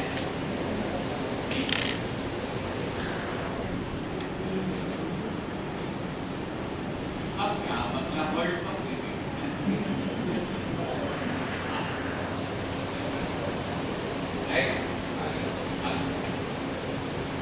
नेक्स्ट क्या बता रही है चलो गुड, अगर नंबर आ गया तो बहुत ही अच्छी बात है, मात्र नंबर उसके बारे में चर्चा करेंगे। हालांकि हमारे जो क्वेश्चन पेपर्स हैं, लास्ट टाइम बोला था आप लोगों ने अगर देख करके आए होंगे तो उसका भी चर्चा अपन कर सकते हैं। मैंने ग्रुप में डाला था लास्ट टाइम, तो ये क्लास में जब आए तो लेकर के आए, कोई बात नहीं। अभी लेकिन 1-2 मिनट बाद सुनिएगा, ये जो चार्ज के एब्जॉर्प्शन है ना, ये सब जगह समान नहीं है। ये चार्जेस कहीं थोड़े ज्यादा कहीं थोड़े कम होते हैं। कभी कभार थोड़े ज्यादा चार्जेस हो सकते हैं, कभी कभार थोड़े कम चार्जेस होते हैं। पहला एग्जांपल याद करो, मैंने बताया था गाड़ी स्किड होने वाला एग्जांपल। अब आप बताओ, 2 ऑप्शंस हैं। पहला ऑप्शन कि उसी जगह पे जो गाड़ी स्किड हुई थी, आप बताओ कहां ज्यादा जीटा पोटेंशियल प्रेजेंट हो सकता है, अगर एक लड़के की गाड़ी स्किड हो या एक लड़की की गाड़ी स्किड, वहां पे मदद करने वालों की भीड़ लग जाती है। किस जगह पे क्या पार्टिकल पे किस प्रकार, यहाँ पे हम ये देख रहे हैं सिल्वर पे पॉजिटिव चार्ज होता है, तो देखिएगा इसीलिए इसके जीटा पोटेंशियल अलग नेचर के होते हैं। अब सुनना बेटा एक सेकंड, अगर हम किस पार्टिकल की, ऐसे पार्टिकल की बात करें जिसे कहा जाता है सल्फर, ओके, मुझे कोई ये बता सकता है क्या सल्फर पे क्या चार्ज प्रेजेंट होंगे? सल्फर पे क्या चार्ज होते हैं? ठीक है, डबल की बात करें तो भी चलेगा, लेकिन इस पे फाइनली चार्ज क्या होता है? नेगेटिव। तो ये कौन से चार्जेस को पहले अट्रैक्ट करेगा और फिर उसके बाद तो इसीलिए जो डबल डिफ्यूज लेयर होती है, इस बात पे निर्भर करती है कि पार्टिकल पे क्या चार्ज है। हम यहाँ बात कर रहे थे सल्फर अगर होगा तो इसका जीटा पोटेंशियल नेगेटिव वाले चार्जेस में आएगा, और अगर ये सिल्वर का पार्टिकल होगा तो इसका चार्ज जो है वो हमारे पॉजिटिव वाले, ठीक है, पॉजिटिव वाले में आएगा। हालांकि एक और मेटल की बात करता हूं जिसको अपन कहते हैं गोल्ड, मैंने आपको पिछली बार बताया था सोने का पानी, ठीक है, जिसको अपन कहते हैं गोल्ड सोल। गोल्ड सोल मुझे बता दीजिए जनरली गोल्ड पे क्या चार्ज होता है? पॉजिटिव। कोई बात नहीं, अगर नहीं जानते तो कोई समस्या नहीं है, बता Au पे चार्ज, वैसे जनरली बेटा Au इनर्ट मेटल है, तो इसके लिए वो ज्यादा रिएक्शन करता ही नहीं। गोल्ड सिल्वर के तो भी सॉल्ट आते हैं, AgCl AgNO3, गोल्ड के चार्ज सॉल्ट नहीं आते। गोल्ड किसी चीज से रिएक्शन नहीं करता, आप उसको नमक में रख दो, पानी में रख दो, तेल में रख दो, gold is inert in nature, तो जनरली उसको कोई चार्ज नहीं होगा। अच्छा बताओ, चार्ज नहीं होंगे तो एड्सॉर्प्शन ज्यादा होगा या कम होगा, लेकिन एड्सॉर्प्शन होगा। क्यों? क्योंकि वो कोलॉइड है, उसकी प्रॉपर्टी क्या है? सरफेस एरिया ज्यादा होने से चीजों को अपने ऊपर एब्सॉर्ब कर लेना, इसके लिए उसकी प्रॉपर्टी जो है वो अधिक होती है, और वो प्रॉपर्टी यहाँ पे अगले वाले पोर्शन पे चलते हैं बेटा।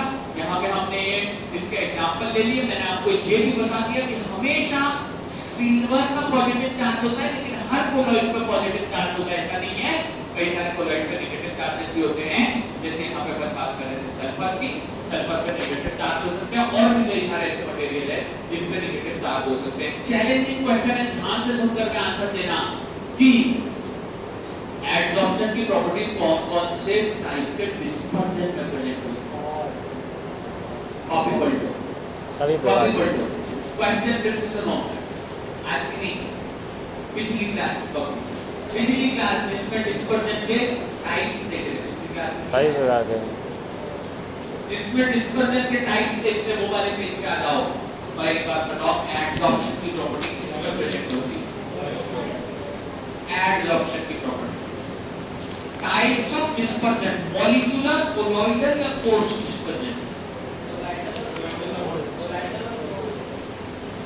ठीक है, देखो कॉपी में देखो, जहां पे ये लिखा है ना प्रॉपर्टीज कौन सी प्रेजेंट होती है, 2 क्लास पहले का वजन वाले मीडियम का? सर मैंने तो डिजाइन भी करी। हाँ, और कॉपी में लिखा है बेटा, थोड़ा सा अगर देखेंगे तो आपको मिल जाएगा, और थोड़ा सा हाईलाइट भी कर दिया करो, ठीक है? कल लगभग रात को ही हम लोगों ने मैसेज डाल दिया था कि आज क्लास इसकी लेंगे, तो इसीलिए तुम लोग कॉपियां भूला मत करो। जिस टीचर की कॉपी रहे उसकी लेकर के आया करो। बेटा लिटरली बता रहा हूँ, कोई खास अंतर नहीं पड़ता, एक 50 रुपए में एक कॉपी आ जाती है, ठीक है? और वो कॉपी पूरे जीवन भर काम में आएगी। बेटा अगर तुम्हारे बी फार्मा होने के साल 6 महीने में पीआई की पोस्ट आई तो तुमको फिर से नोट्स नहीं मिलेंगे, ये नोट्स ही तुम्हारा सब कुछ है। और इसीलिए जितने भी डीआई करते हैं हमारे यहाँ से 50% पूरे मध्य प्रदेश में डीआई हमारे यहाँ से पढ़े, ठीक है? रीजन क्या है? बढ़िया जीपट की अच्छी ऐसी तैयारी करके जाते हैं, तुरंत एग्जाम निकलती है, तुरंत क्वालिफाई हो जाते हैं, ठीक है? लेकिन हर साल एग्जाम नहीं निकलती, इसीलिए वी कैन नॉट गारंटी कि सर हमारे टाइम में निकलेगी, हो सकता है तुम्हारे 1 साल बाद निकले, 1.5 साल बाद निकले। तो इतनी हमारी तैयारी होना चाहिए कि सर फटाफट टॉपिक्स को रिवाइज कर सके। जैसे अभी मैंने आपको बताया था भैया कि हमारे एडसॉर्प्शन की प्रॉपर्टी किसके अंदर प्रेजेंट होती है। कॉपी ऑफ लेटर करके 2-3 बच्चों ने आंसर दिया, बताइए क्या है? कोलॉइडल एंड इन दोनों में एडसॉर्प्शन होता है। जब दोनों में एडसॉर्प्शन होता है तो क्वेश्चन चैलेंजिंग है। ये बताइए जीटा पोटेंशियल किसमें प्रेजेंट होगा?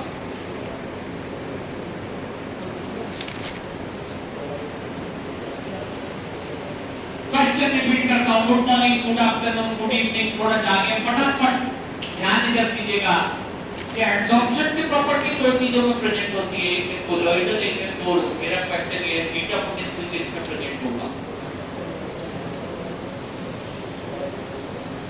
जीटा पोटेंशियल किसमें प्रेजेंट होगा? जीटा पोटेंशियल किसमें प्रेजेंट होगा? आज की क्लास का पहला वर्ड क्या था? हाँ, कौन सी प्रॉपर्टी? ठीक है, उसके नीचे पहली प्रॉपर्टी का नाम एडसॉर्प्शन हो रहा है इलेक्ट्रिकल चार्जेस का। बेटा करेक्ट आंसर ये दोनों में बीटा पोटेंशियल प्रेजेंट होएगा। वेरी गुड, इसी तरीके से लॉजिक लगाते रहें। करेक्ट आंसर यही है, it will be present in both. अगर लगे तो लिख लेना, क्योंकि दोनों में कोलॉइडल प्रॉपर्टी प्रेजेंट होती है, दोनों में एडसॉर्प्शन की प्रॉपर्टी प्रेजेंट होती है। ऐसे बीच में मत लिखो, नहीं तो फिर कंफ्यूजन होएगा तुमको, ठीक है? Because adsorption is present in both colloidal and course.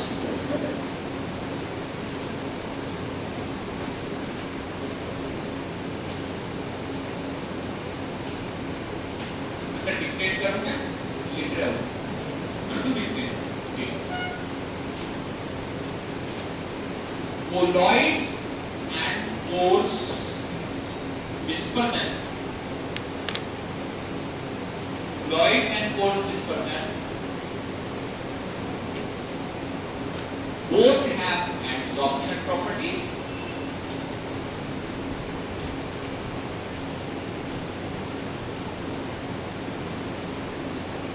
Therefore, zeta potential is present in both of them. Therefore, zeta potential is present in both of them.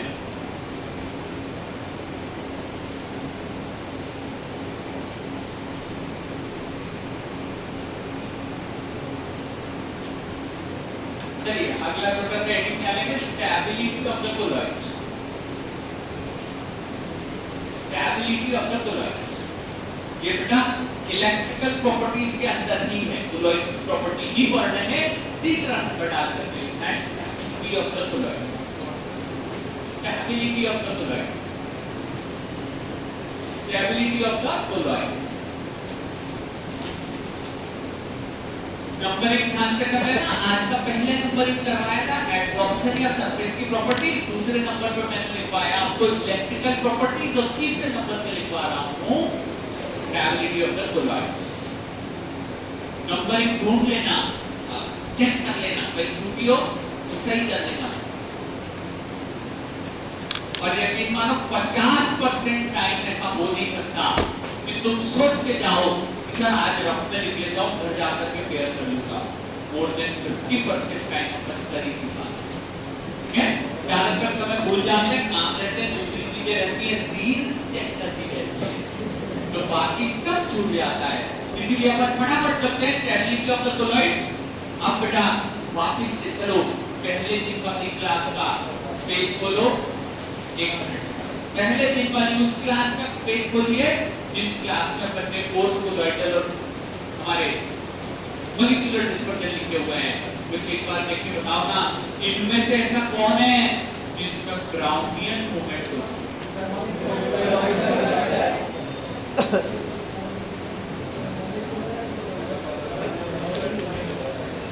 मैं तो शांत भी रहूंगा, कुछ नहीं बोलना है आज मैंने। तुम इन ऊपर डालो क्या?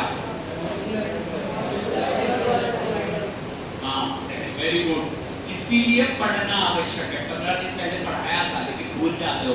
जब बार-बार रिवाइज करोगे तो ही होगा, ठीक है? 15 दिन इसलिए हो गए क्योंकि जो मेरे साथ टीचर क्लास लेने वाले आते थे वो बोलते थे सर आप बिल्कुल पीछे चल रहे हैं, तो आप पिनर पर क्लास ले रहे हैं, पिनर वाले में 3 क्लास आगे चल रहे हैं, तो लोगों के आज पढ़ा दूंगा तो भी तुम्हारी 2 क्लासेस मेरे पीछे चल रही हैं। वहाँ पे मेरी कई बार लगातार क्लासेस हो गई, आगे तक में ये जो स्टेबिलिटी के पार्टिकल्स होते हैं, यहाँ देखिएगा अपना जीटा पोटेंशियल के कारण किस प्रकार स्टेबिलिटी आती है। ये जो कोलॉइडल पार्टिकल हैं ये दिखाते हैं हमारी ब्राउनियन मूवमेंट। ब्राउनियन मूवमेंट का मतलब होता है जिगजैग मूवमेंट, ठीक है? जिनकी कोई डायमेंशन नहीं रहती, वो किसी भी डायरेक्शन में जाते हैं और दूसरी डायरेक्शन में मुड़ जाते हैं लगातार, उनको क्या कहा जाता है? Zigzag movement. बोर्ड पे देखिएगा कि ये पार्टिकल जब इस प्रकार मूवमेंट करके जा रहे होते हैं तो आगे और पार्टिकल खड़ा है और ये दोनों पार्टिकल में एब्जॉर्प्शन के कारण डबल डिफ्यूज्ड लेयर होती है, ठीक है? देखिएगा अपना ये वाला पार्टिकल अगर इस तरफ डायमेंशन में मूव कर रहा है तो यहाँ पे जाकर के पहले पार्टिकल के पास आ जाएगा, ये अगले पार्टिकल के पास आ जाएगा, ये भी जो है नेक्स्ट पार्टिकल के पास आ जाएगा। रैंडम एरो बनाएंगे किसी न किसी पार्टिकल के पास पहुंचने वाले। ये यहाँ पे मैंने बना दिया बेटा 1 पार्टिकल, यहाँ पे मैंने बना दिया 2 पार्टिकल, दोनों पार्टिकल के ऊपर बनेगी अब हमारी लेयर। पहले बताना ये पास वाली लेयर क्या कहलाती है? वेरी गुड बेटा, बाकी सबका ध्यान भी नहीं है, तेरा आंसर आ गया, वेरी गुड। कौन सी है ये? Tightly bound layer. और थोड़ी दूर की और लेयर डिफ्यूज लेयर। एक ही पार्टिकल में प्रेजेंट होगी या पूरे पार्टिकल्स? क्योंकि सब सिल्वर के पार्टिकल थे तो सब पे पॉजिटिव चार्ज, सब सल्फर के थे तो सब पे नेगेटिव चार्ज, और इसीलिए सब के ऊपर लेयर बनी हुई रहती है, double diffused layer. Very good. और जब ये एक दूसरे के पास आते हैं ना, तो इनके पास आने के कारण ये पार्टिकल्स एक दूसरे को रिपेल, ठीक है? देखना बेटा, ये जो यहाँ पे पार्टिकल्स है ना टाइटली बाउंड और ये डिफ्यूज्ड लेयर के, एग्जांपल के तौर पे देखिएगा ये इस तरीके के टमी के तरीके से बाहर निकले, ठीक है? जैसे आप लोग कभी-कभार वो रील में देखते हो ना, कोई पर्सन बड़ा सारा पता चला मिक्की माउस का वो पहनकर खड़ा है, अब अगर उसको किसी से मिलना है तो पता चला उसके और बीच में वो वाला जो उसका यूनिफॉर्म है, ड्रेस है, वो बीच में आ रहा है। तो यहाँ पे भी क्या है, हर पार्टिकल के ऊपर क्या है, एक लेयर बनी हुई है। जैसे ये 2 मोटे लोग एक दूसरे से मिलने चले जाएं तो उनके मिलने के पहले ही उनकी जो कमी है वो बीच में आ जाएगी, दोनों के पेट एक दूसरे से टकरा जाएंगे, तो टकराने के कारण एक दूसरे को रिपेल कर देंगे कि तुम थोड़ा यहाँ से हटो, ये मेरा रास्ता है, और हटने के कारण ये दूसरे रास्ते पर भटक जाए। और जैसे ये भटके के कुछ ही दूरी चलने के बाद दूसरा पार्टिकल फिर खड़ा है, तो वो उसके डायमेंशन को चेंज कर देगा, और अगला पार्टिकल जैसे ही ये डायमेंशंस लगातार चेंज हो रही है, तो चेंज होने के कारण मूवमेंट होती है ब्राउनियन मूवमेंट, जिगजैग मूवमेंट, कहीं भी फाइनल मूवमेंट नहीं होगी, और जिसके कारण ये पार्टिकल्स एक दूसरे के कांटेक्ट में नहीं आते, एक दूसरे के साथ नहीं आते, और एक दूसरे के साथ नहीं आने के कारण इनकी स्टेबिलिटी इनकी स्टेबिलिटी कंटिन्यूअसली बढ़ते चली जाती है और जिसके कारण ये पार्टिकल्स जीटा पोटेंशियल के होने के कारण ब्राउनियन मूवमेंट भी दिखाते हैं और एक दूसरे से ज्यादा क्लोज कांटेक्ट में भी नहीं आते। बोर्ड पे देखिएगा बेटा, मुझे याद नहीं आ रहा कि मिल्क किस प्रकार का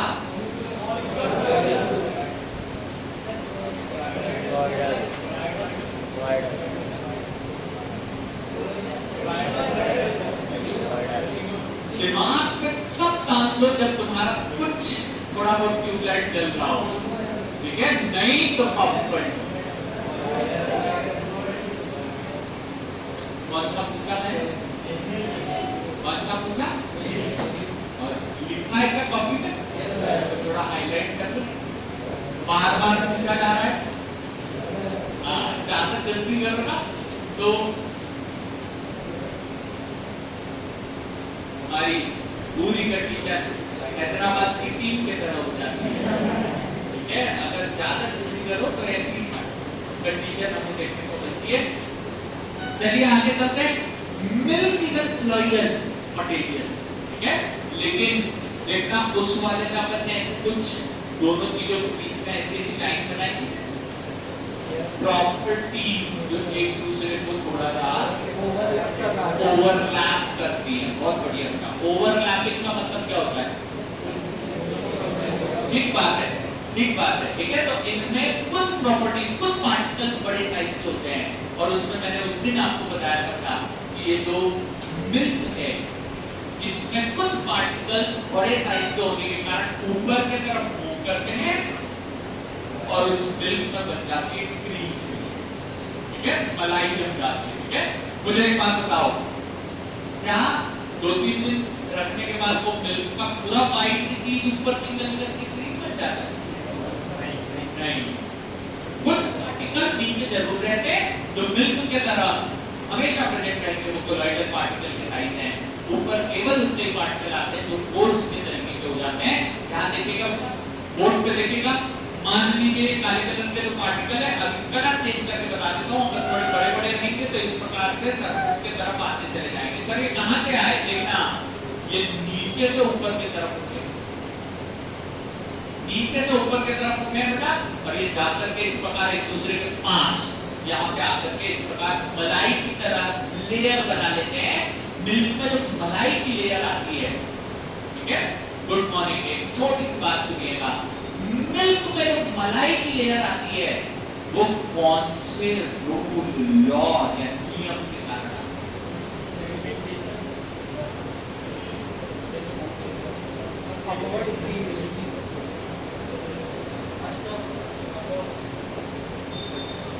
वेरी गुड बेटा, बिल्कुल सही बात है। तुरंत आंसर आ गया था, बाकी सब बच्चों का थोड़ा रुक के आएगा तो भी चलेगा, लेकिन आंसर सबका आना चाहिए। करेक्ट आंसर है बेटा स्टोक्स लॉ। कहीं सुना है क्या? कहाँ? वेरी गुड, बहुत बढ़िया। एंडरसन के पिपेट, एंडरसन के पिपेट में जब माइक्रोकाइनेटिक्स पढ़ रहे थे, सब हमने कहा थे लेट आए, कोई बात नहीं, 100% टॉपिक कराऊंगा, टेंशन मत लो।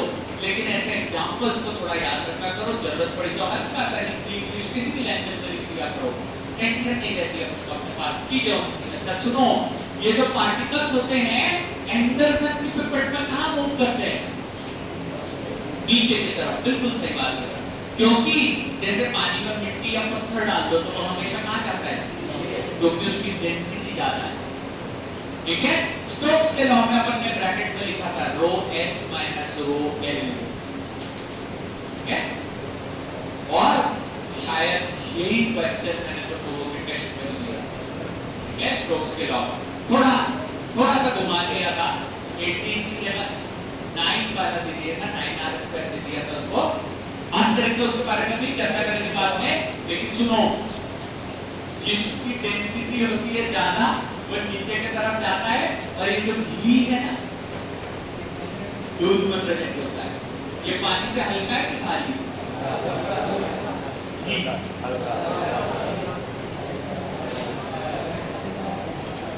हल्का है कि भारी है?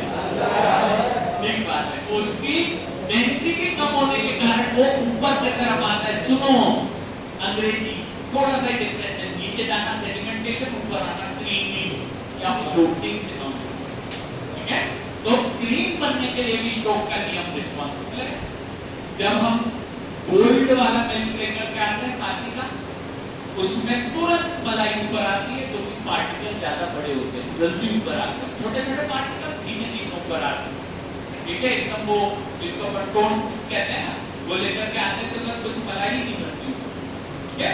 तो अभी अपन वापस से चल रहे हैं, यहाँ पे बात कर रहे थे ऊपर की तरफ आ रहे हैं। सुनो मित्रों, एक बार बोर्ड पे पहले से कुछ पार्टिकल है और कुछ समय के बाद स्टोक्स के नियम के अनुसार कोई और पार्टिकल इसके पास आएगा। जब पास आएगा तो एक दूसरे से मिलना चाहेंगे और मिलना चाहेंगे तो इनके टमी बीच में आ जाएंगे। ये टमी क्या है सर? ये जो इसके लेयर हैं ये सब कहला रहे हैं, इसको मैं टमी कह रहा हूं। ये एक दूसरे को मिलने से रोकते हैं और मिलने से रोकने के कारण हमारा मिल्क काफी समय तक मिल्क कंडीशन में रहता है, ठीक है। स्टेबिलिटी के लिए जिम्मेदार होता है और इसी स्टेबिलिटी के अनुसार हम हमारे पार्टिकल्स को, यहाँ पे कोलॉइडल स्टेबिलिटी की बात कर रहे थे, ये पार्टिकल्स एक दूसरे को रिपेल करते थे, ब्राउनियन मूवमेंट दिखाते हैं एक दूसरे के पास में आते हैं। तो इस प्रकार से बिहेवियर हमारे को चेक करना पड़ता है। फटाफट करते हैं, इसका एक ग्राफ बनाना है, एनर्जी कर्व कहलाता है। इसको कॉल्ड एज एनर्जी कर्व, उसको अपन एनर्जी कर्व कहते हैं। ये एनर्जी कर्व किस प्रकार से हमारी स्टेबिलिटी को अफेक्ट करता है वो देख लेंगे। फटाफट एनर्जी कर्व बना रहे हैं, स्टेबिलिटी के अंदर ही एनर्जी कर्व बना रहे हैं बेटा। इस एनर्जी कर्व में हमारे कोलॉइड की स्टेबिलिटी को रिप्रेजेंट किया जाता है। एनर्जी कर्व ये क्या ग्राफ बन रहा है। पुराना क्वेश्चन बहुत ही आसान है, कोई बता सकता है कितना? ये वाली एक्सिस x है या y है? ये वाली एक्सिस फिर ये क्या है? ये वेरी गुड बेटा, बहुत अच्छी बात है। ये ऐसे आंसर है ना, बहुत कम जगह बच्चे दे पाते हैं, हम देते हैं बहुत बढ़िया। कहीं तो सीधे जेड बोलते हैं, बिल्कुल सही है। जेड एक्सिस की ये है negative y axis, plus y minus y और ये x एक्सिस, बिल्कुल ठीक बेटा। ध्यान से देखिएगा, ये जो x एक्सिस होती है ना, इस पे हम प्लॉट करते हैं डिस्टेंस, और ये ध्यान रखना ये डिस्टेंस एंगस्ट्रॉम में है, बहुत ज्यादा डिस्टेंस नहीं है, कुछ नैनोमीटर है, कुछ एंगस्ट्रॉम में डिस्टेंस है। एंगस्ट्रॉम और नैनोमीटर दो में बहुत छोटी छोटी सी वैल्यूज होती है, यहाँ पे मैंने प्लॉट किया है डिस्टेंस, ठीक है। आगे चलते हैं, ये जो y एक्सिस है हमारी, इस y एक्सिस पे अपन प्लॉट करते हैं एनर्जी।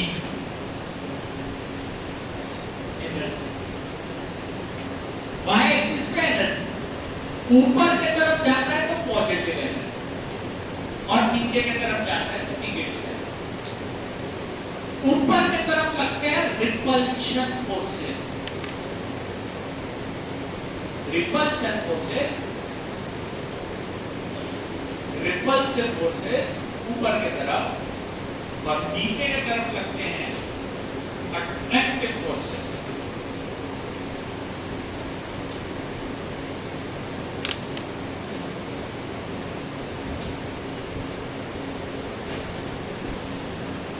अट्रैक्टिव फोर्सेस नीचे, यहां पे डिस्टेंस और वो रिपल्सिव फोर्स, ठीक है।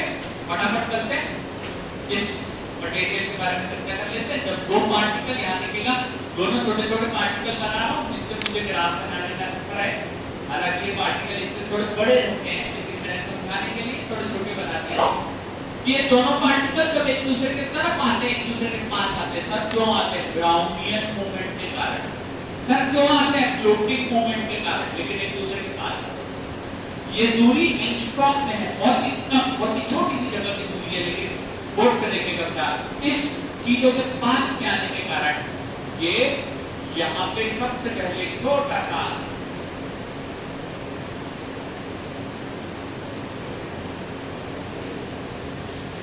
ग्राफ बनता है। इन ग्राफ में तीन अलग अलग नाम है, ये तीनों नाम बहुत आवश्यक है। ये वाला फिनोमेना, यहाँ पास का फिनोमेना, ये कहलाता है, इसको कहा जाता है सेकेंडरी मिनिमा। नीचे है ना तो मिनिमा कहते हैं इसको, सेकेंडरी मिनिमा। कोई बात नहीं, थोड़ा आराम से, आवाज से, धीरे से डायग्राम बना लें, कोई समस्या नहीं है। ये कहलाता है मैक्सिमा या एनर्जी बैरियर। ये कहलाता है मैक्सिमा और एनर्जी बैरियर। मैक्सिमा या एनर्जी बैरियर, और ये कहलाता है इसका प्राइमरी मिनिमा।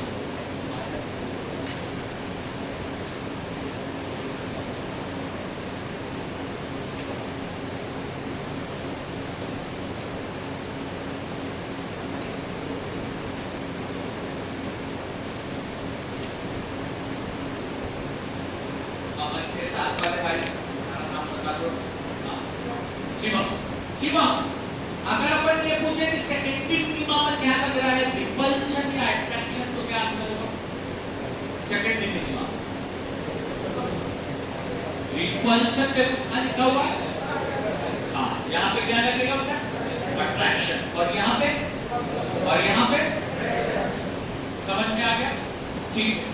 ये जो सेकेंडरी मिनिमा है ना बेटा, सेकेंडरी मिनिमा यहाँ पे पार्टिकल्स एक दूसरे की तरफ थोड़े से अट्रैक्ट हो जाते हैं और अट्रैक्ट होकर के क्रीम या फ्लॉक्यूल्स बना रहे। ठीक है, यहाँ पे लिखेंगे सेकेंडरी मिनिमा में फ्लॉक्यूलेशन होते हैं, फ्लॉक्यूलेशन होते हैं और क्रीमिंग होती है, क्रीमिंग। फ्लॉक्यूलेशन और क्रीमिंग होते हैं। इट इज, अगर बेटा ज्यादा चीजें हो जाए दोबारा बना लेना, कोई समस्या नहीं है। थोड़ा बहुत डायग्राम बनाने में, और अभी भी मैं कह रहा हूँ थोड़ा रुक जाओ, देख लो, इसके अंदर बहुत छोटी छोटी चीजें हैं। अच्छा, लेकिन क्वेश्चन तो ये है शिवम के बाजू में, आपका नाम बताओ। सुजीत, सुजीत आईएएस, ठीक है भाई। तो ये बताओ सुजीत, ये जो फ्लॉक्यूलेशन और क्रीमिंग है, ये बता दो इनमें से कौन सा इमल्शन है और कौन सा सस्पेंशन?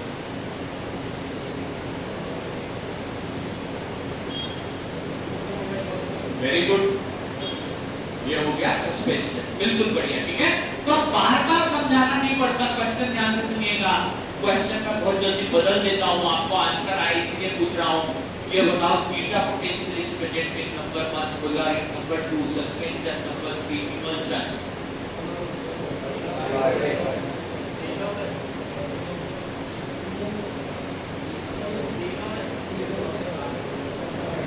क्वेश्चन फिर से सुन लो। Theta potential is present in number 1, polar number 2, emulsion number 3, suspension. अभी भी यही कहा था यार तुमने हमें, और आंसर है all of the above. Sir कैसे?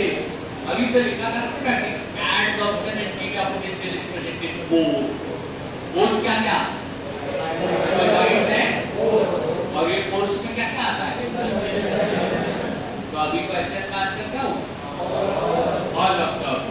ठीक है, थोड़ा सा क्या है, एक्टिवली अगर अपन क्वेश्चंस को ध्यान से पढ़ेंगे, इसीलिए मैं क्लास में कम से कम 10-12 क्वेश्चन पूछता ही हूं, ताकि तुम्हें ये भी समझ में आए हर क्लास के अंदर सर क्वेश्चन बनता कैसा है।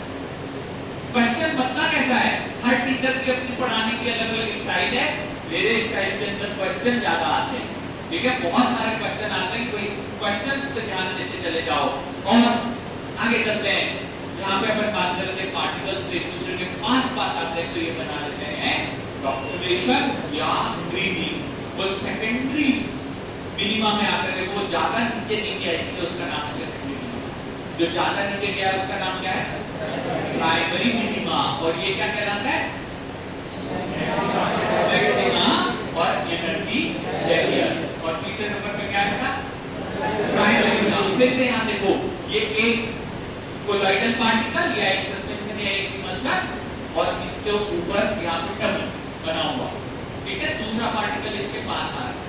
ठीक है, अब कहीं जा तो सकते नहीं, यहीं पे थोड़ी देर में एडजस्ट करना पड़ेगा। तो ऐसी जगह जहां दोनों लोग एक साथ में, क्रीम की बात कर रहा हूँ, मलाई जो मिल्क पे बनती है, यहाँ पे जब ये पार्टिकल एक दूसरे के पास में एडजस्ट कर लेते हैं ना, वो फिनोमेना क्या कहलाता है? सेकेंडरी मिनिमा या सेकेंडरी मिनिमा। और अगर ये एक दूसरे में ज्यादा घुसने की कोशिश करे तो बीच में खड़ा है, ये मैक्सिमा इनको आपस में जुड़ने से बताता है, प्रेसिपिटेशन से बताता है, प्रेसिपिटेशन से बता देता है। और प्रेसिपिटेशन से बताने के कारण हमारे सारे पार्टिकल जुड़ करके बड़ा पार्टिकल नहीं बना। ठीक है, ध्यान से समझिएगा, ये सारे पार्टिकल एक दूसरे को इस प्रकार से सेकेंडरी मिनिमा में आकर के रोक लेते हैं और मैक्सिमा यहाँ पे बता देता है एक दूसरे को, बेटा सर इसका उपयोग क्या है, यहाँ पे कोलॉइड स्टेबल होता है, इसके कारण स्टेबल होता है, यहाँ पे अनस्टेबल होता है। ठीक है, अब किस प्रकार होता है थोड़ा ध्यान से सुनिएगा। पुराने बच्चे आंसर देंगे, नए बच्चों को तो पता ही नहीं है ये क्या एग्जाम्पल है, लेकिन मुझे एक बात बताओ, ये फ्लॉक्यूलेटेड सस्पेंशन ये आपका फर्स्ट सेमेस्टर है कि फोर्थ सेमेस्टर? कौन सा बोला मैंने कौन सा क्वेश्चन पूछा? फ्लॉक्यूलेटेड कि डीफ्लॉक्यूलेटेड? तो आंसर क्या है? हाँ, मुझे ऐसा लगा था कि सबने पहले ही सबने बहुत सारों ने फर्स्ट कह दिया, जो गलत आंसर था। इसीलिए प्लीज क्वेश्चन ध्यान से सुना करो। अगर बेटा तुम्हारे नंबर कम आते ना तो सबसे ज्यादा दुख हमको होता है।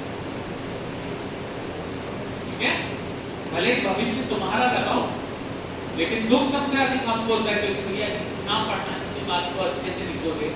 क्वेश्चन फिर से सुनना, बी फार्मा फोर्थ सेमेस्टर का क्लास कैसा है, फ्लॉक्यूलेटेड या डीफ्लॉक्यूलेटेड? बिल्कुल ठीक, फोर्थ सेमेस्टर का क्लास कहलाता है फ्लॉक्यूलेटेड। नए बच्चों को पता नहीं है, अमन तो आज ही आया है, इसको तो कुछ भी नहीं पता है, ध्यान से सुन ले। ये जो तुम तीन बच्चे एक साथ बैठे हो ना, ये कहलाता है फ्लॉक्यूल्स। ठीक है, एक ही कॉलेज के एक ही साथ के सारे बच्चे जो आपस में जुड़े हुए रहते हैं, ये कहलाते हैं फ्लॉक्यूल्स। ये जहां जाते हैं ठीक है सर, हमने सुना था जीपैट की कोई क्लास होती है, तो चलो सबके सब एक साथ चलेंगे, तो ये क्या कहलाते हैं? फ्लॉक्यूल्स। सर आज कॉलेज जाने का मन नहीं कर रहा, बड़ी गर्मी है सर, रूम का कूलर का पंखा भी खराब हो गया सर, ऐसी सिचुएशन में आज नहीं जाएंगे। जब सारे के सारे फ्लॉक्यूल्स, देखना ये क्यों चर्चा चल रही है बेटा, ये सारे के सारे फ्लॉक्यूल्स या तो नीचे एक साथ जाते या ये सारे के सारे फ्लॉक्यूल्स ऊपर भी मूवमेंट एक साथ करते हैं। जब ये सारे पार्टिकल एक दूसरे के साथ में ट्रेवल करते हैं तो ये कहलाते हैं फ्लॉक्यूल्स। ये सब एक दूसरे के साथ में ट्रैवलिंग करते हैं। ठीक है बेटा, ध्यान से समझ लीजिएगा, ये सारे पार्टिकल जब एक दूसरे के साथ कनेक्ट करते हैं तो वो कहलाती है फ्लॉक्यूल्स की अवस्था। जैसे मान लीजिए हमारे कॉलेज में 100 के बैच में 10, 12, 15 छोटे छोटे ग्रुप्स हैं, किसी में 4 दोस्त, किसी में 5 दोस्त, किसी में 6 दोस्त, सब में अलग अलग, किसी में 2-3 दोस्त भी हो सकते हैं। ये सारे के सारे जब एक साथ रहते हैं तो इसको फ्लॉक्यूल कहा जाता है।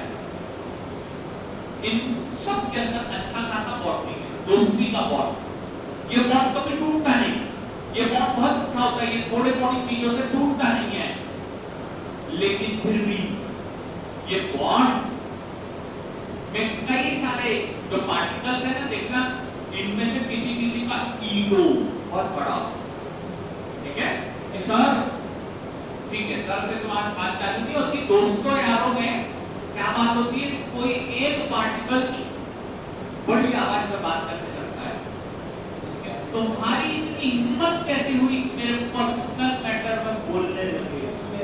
ठीक है, जब इस प्रकार से चर्चाएं चालू होती हैं तो फिर उसी, ठीक है भाई अपन सारे दोस्त हैं, अच्छे से रहेंगे, लेकिन भाई मेरे पर्सनल मैटर में टांग चढ़ाना, ठीक है, मैं चाहे किसी से भी बात करूं, मेरे को इससे क्या लेना देना है, मेरे पर्सनल मैटर में कभी भी बात नहीं करना, और सर मेरे घर के बारे में तो कुछ भी बोलना नहीं। ठीक है, हमारे पिताजी के बारे में तुमने ऐसा कैसे बोल दिया? सुनो, ये जो दोस्तों के बीच की बात है, ये क्या कहलाती है? एनर्जी का बैरियर। यहाँ पे सब एक साथ रहते हैं, यहाँ पे सब एक साथ रहते हैं, लेकिन सब मजाल में कोई पर्सनल बैरियर को क्रॉस करके साथ में आ जाए तो बेटा हाँ कभी कभार ऐसा होता है और तुम्हारी लैंग्वेज में उसको बोलते हैं बेस्ट फ्रेंड। ठीक है, अब इसके ऊपर कुछ नहीं बात हो सकती सर। अब ये हमारे ग्रुप में से भी ऐसा बंदा हो गया जो कि सर हमारे, मान लीजिए कोई मूवी आई थी, कई बार मैं गलत ले लेता हूं, सोनू के स्वीटी की, क्या गलत है क्या है पता नहीं, वो मेरे सामने गड़बड़ हो जाता है। बस वो मूवी इसी एग्जाम्पल के लिए बनी हुई है कि वो जो दोनों दोस्त रहते हैं दोनों अलग अलग हैं, ठीक है, लेकिन जैसे ही, ठीक है, मान लो उनके बीच में इतनी गहरी दोस्ती रहती है कि दोनों एक दूसरे के घर में, ठीक है, रहते हैं हमेशा, और जब कभी मौका मिलता है तो अपने ही पिताजी को डैश डैश देते रहते, ठीक है। ये इतने ज्यादा अब इन्होंने वो जो पर्सनल बैरियर था ना वो तोड़ दिया। ये मॉलिक्यूल्स अब प्रोक्यूल्स में नहीं रहे, ये मॉलिक्यूल्स एक दूसरे से जुड़ चुके हैं और जुड़ने के कारण ये पार्टिकल्स कहां पे आ चुके हैं, प्राइमरी मिनिमा। इसमें अपन अपने ही घर वालों को डैश डैश दे सकते हैं, कोई खास फर्क नहीं पड़ता, लेकिन हमारे यहाँ पे जो दोस्त हैं वो देके दिखाएं तो भाई अपनी दोस्ती के अंदर दोस्ती में उतनी ही चीजें बोलनी है जितनी हमारे लिए आवश्यक है, और एक दूसरे के बैरियर्स को क्रॉस नहीं करना है। प्लीज ध्यान से समझिएगा बेटा, ये जो मलाई होती है ना, इसे हमारी मदर रोज सुबह एक कंटेनर में निकाल के कलेक्ट कर लेती है, फ्रिज में रख देती है अपने 10 दिन 15 दिन के लिए, और उसके बाद जरूरत पड़ने पे उससे निकाल लिया जाता है घी। मिल्क, गुड मॉर्निंग, मिल्क कैसा इमल्शन है, सॉरी मिल्क कैसा कोलॉइड है, स्टेबल या अनस्टेबल? मिल्क कैसा, अगर अनस्टेबल है तो चाय कैसे बनती है, कैसा है, स्टेबल है ना, स्टेबल है इसीलिए तो उसका उपयोग कर रहे हैं, वो स्टेबल मिल्क काम में आ रहा है। उसके अंदर दोनों चीजें हैं, डिस्पर्स्ड फेज और डिस्पर्जन मीडियम, लेकिन एक बार उसका घी बन गया तो फिर उसके बाद तो क्या हो जाती है, अनस्टेबल। उसके बाद आप उसके अंदर डिस्पर्जन मीडियम नहीं देख सकते, उसके बाद उसके अंदर डिस्पर्जन मीडियम नहीं रहता, केवल वो जो डिस्पर्स फेज थी वो साथ में आ जाती है। लेकिन प्लीज ध्यान रखिएगा, अगर हमें उस मलाई में से, मलाई कौन सी जगह पे होती है, यहाँ देखिए प्रोक्यूल्स या क्लीनिंग, क्लीनिंग की कंडीशन में प्रेजेंट होती है, और बीच में होते हैं एनर्जी के बैरियर। अगर इस बैरियर को तोड़ना है तो हमें नीचे ग्रीन में आंच लगानी पड़ती। जब हम आंच लगाते, देखना बेटा, ये पार्टिकल्स यहाँ पे थे, ये पार्टिकल्स इतने दूर दूर थे, जब ये पार्टिकल थोड़े पास में आए प्रोक्यूल्स में थे, और पास घुसने की कोशिश करे तो इनमें इतनी एनर्जी ही नहीं थी ये इस बैरियर को क्रॉस करता। देखना यहाँ पे एक्शन भी देख लीजिए बेटा, आप समझ जाएंगे।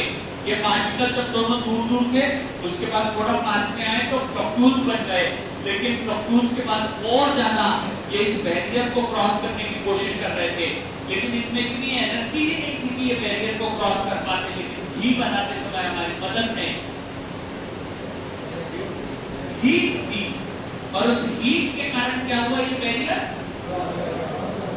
और यहाँ पे कोलॉइड तो खराब हो गया, लेकिन घी निकल गया, क्योंकि हम घी का उपयोग कर सकते हैं।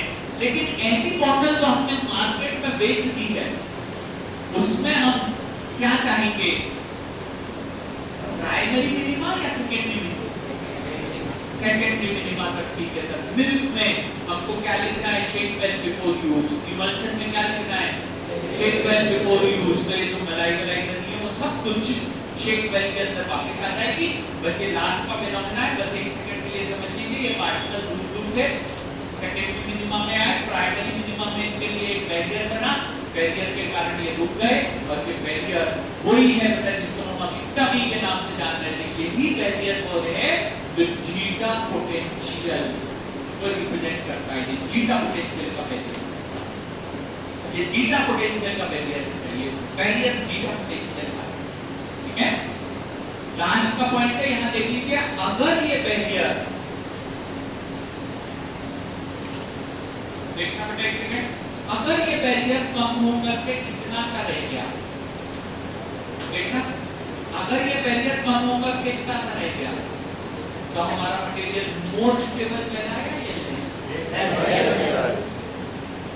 यस, बिल्कुल बढ़िया, बिल्कुल परफेक्ट। कि सर अब तो इतना सा एक बैरियर है, थोड़ा सा तेजी से अगर ये शेप हुआ तो उनके वहां के जो वो लेयर बनी थी वो सारी लेयर हट जाएगी और ये दोनों पार्टिकल एक दूसरे से टकरा जाएंगे। फिर सर टकराने के बाद क्या होगा? तुमने एक वर्ड सुना होगा, कोहेसिव फोर्सेस, सुने क्या?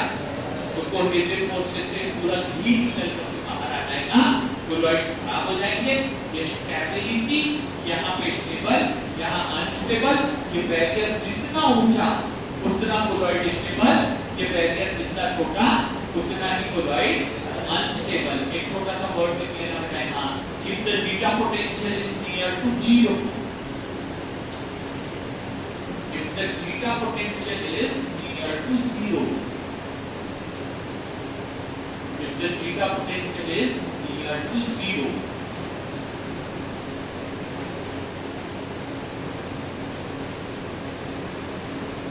the system is unstable.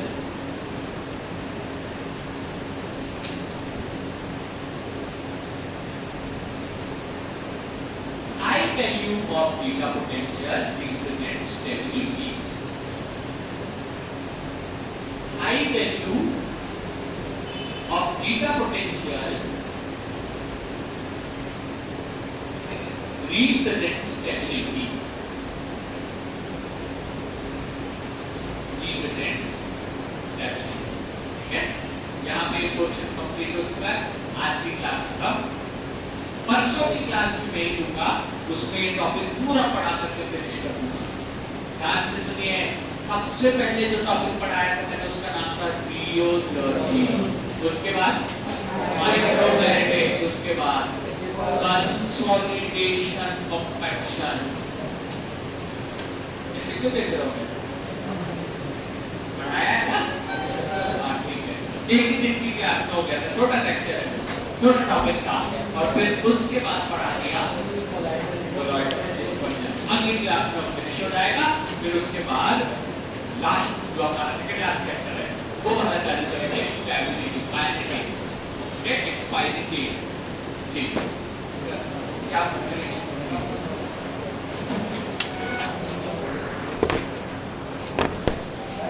अभी तो नहीं जाना, अभी नहीं था।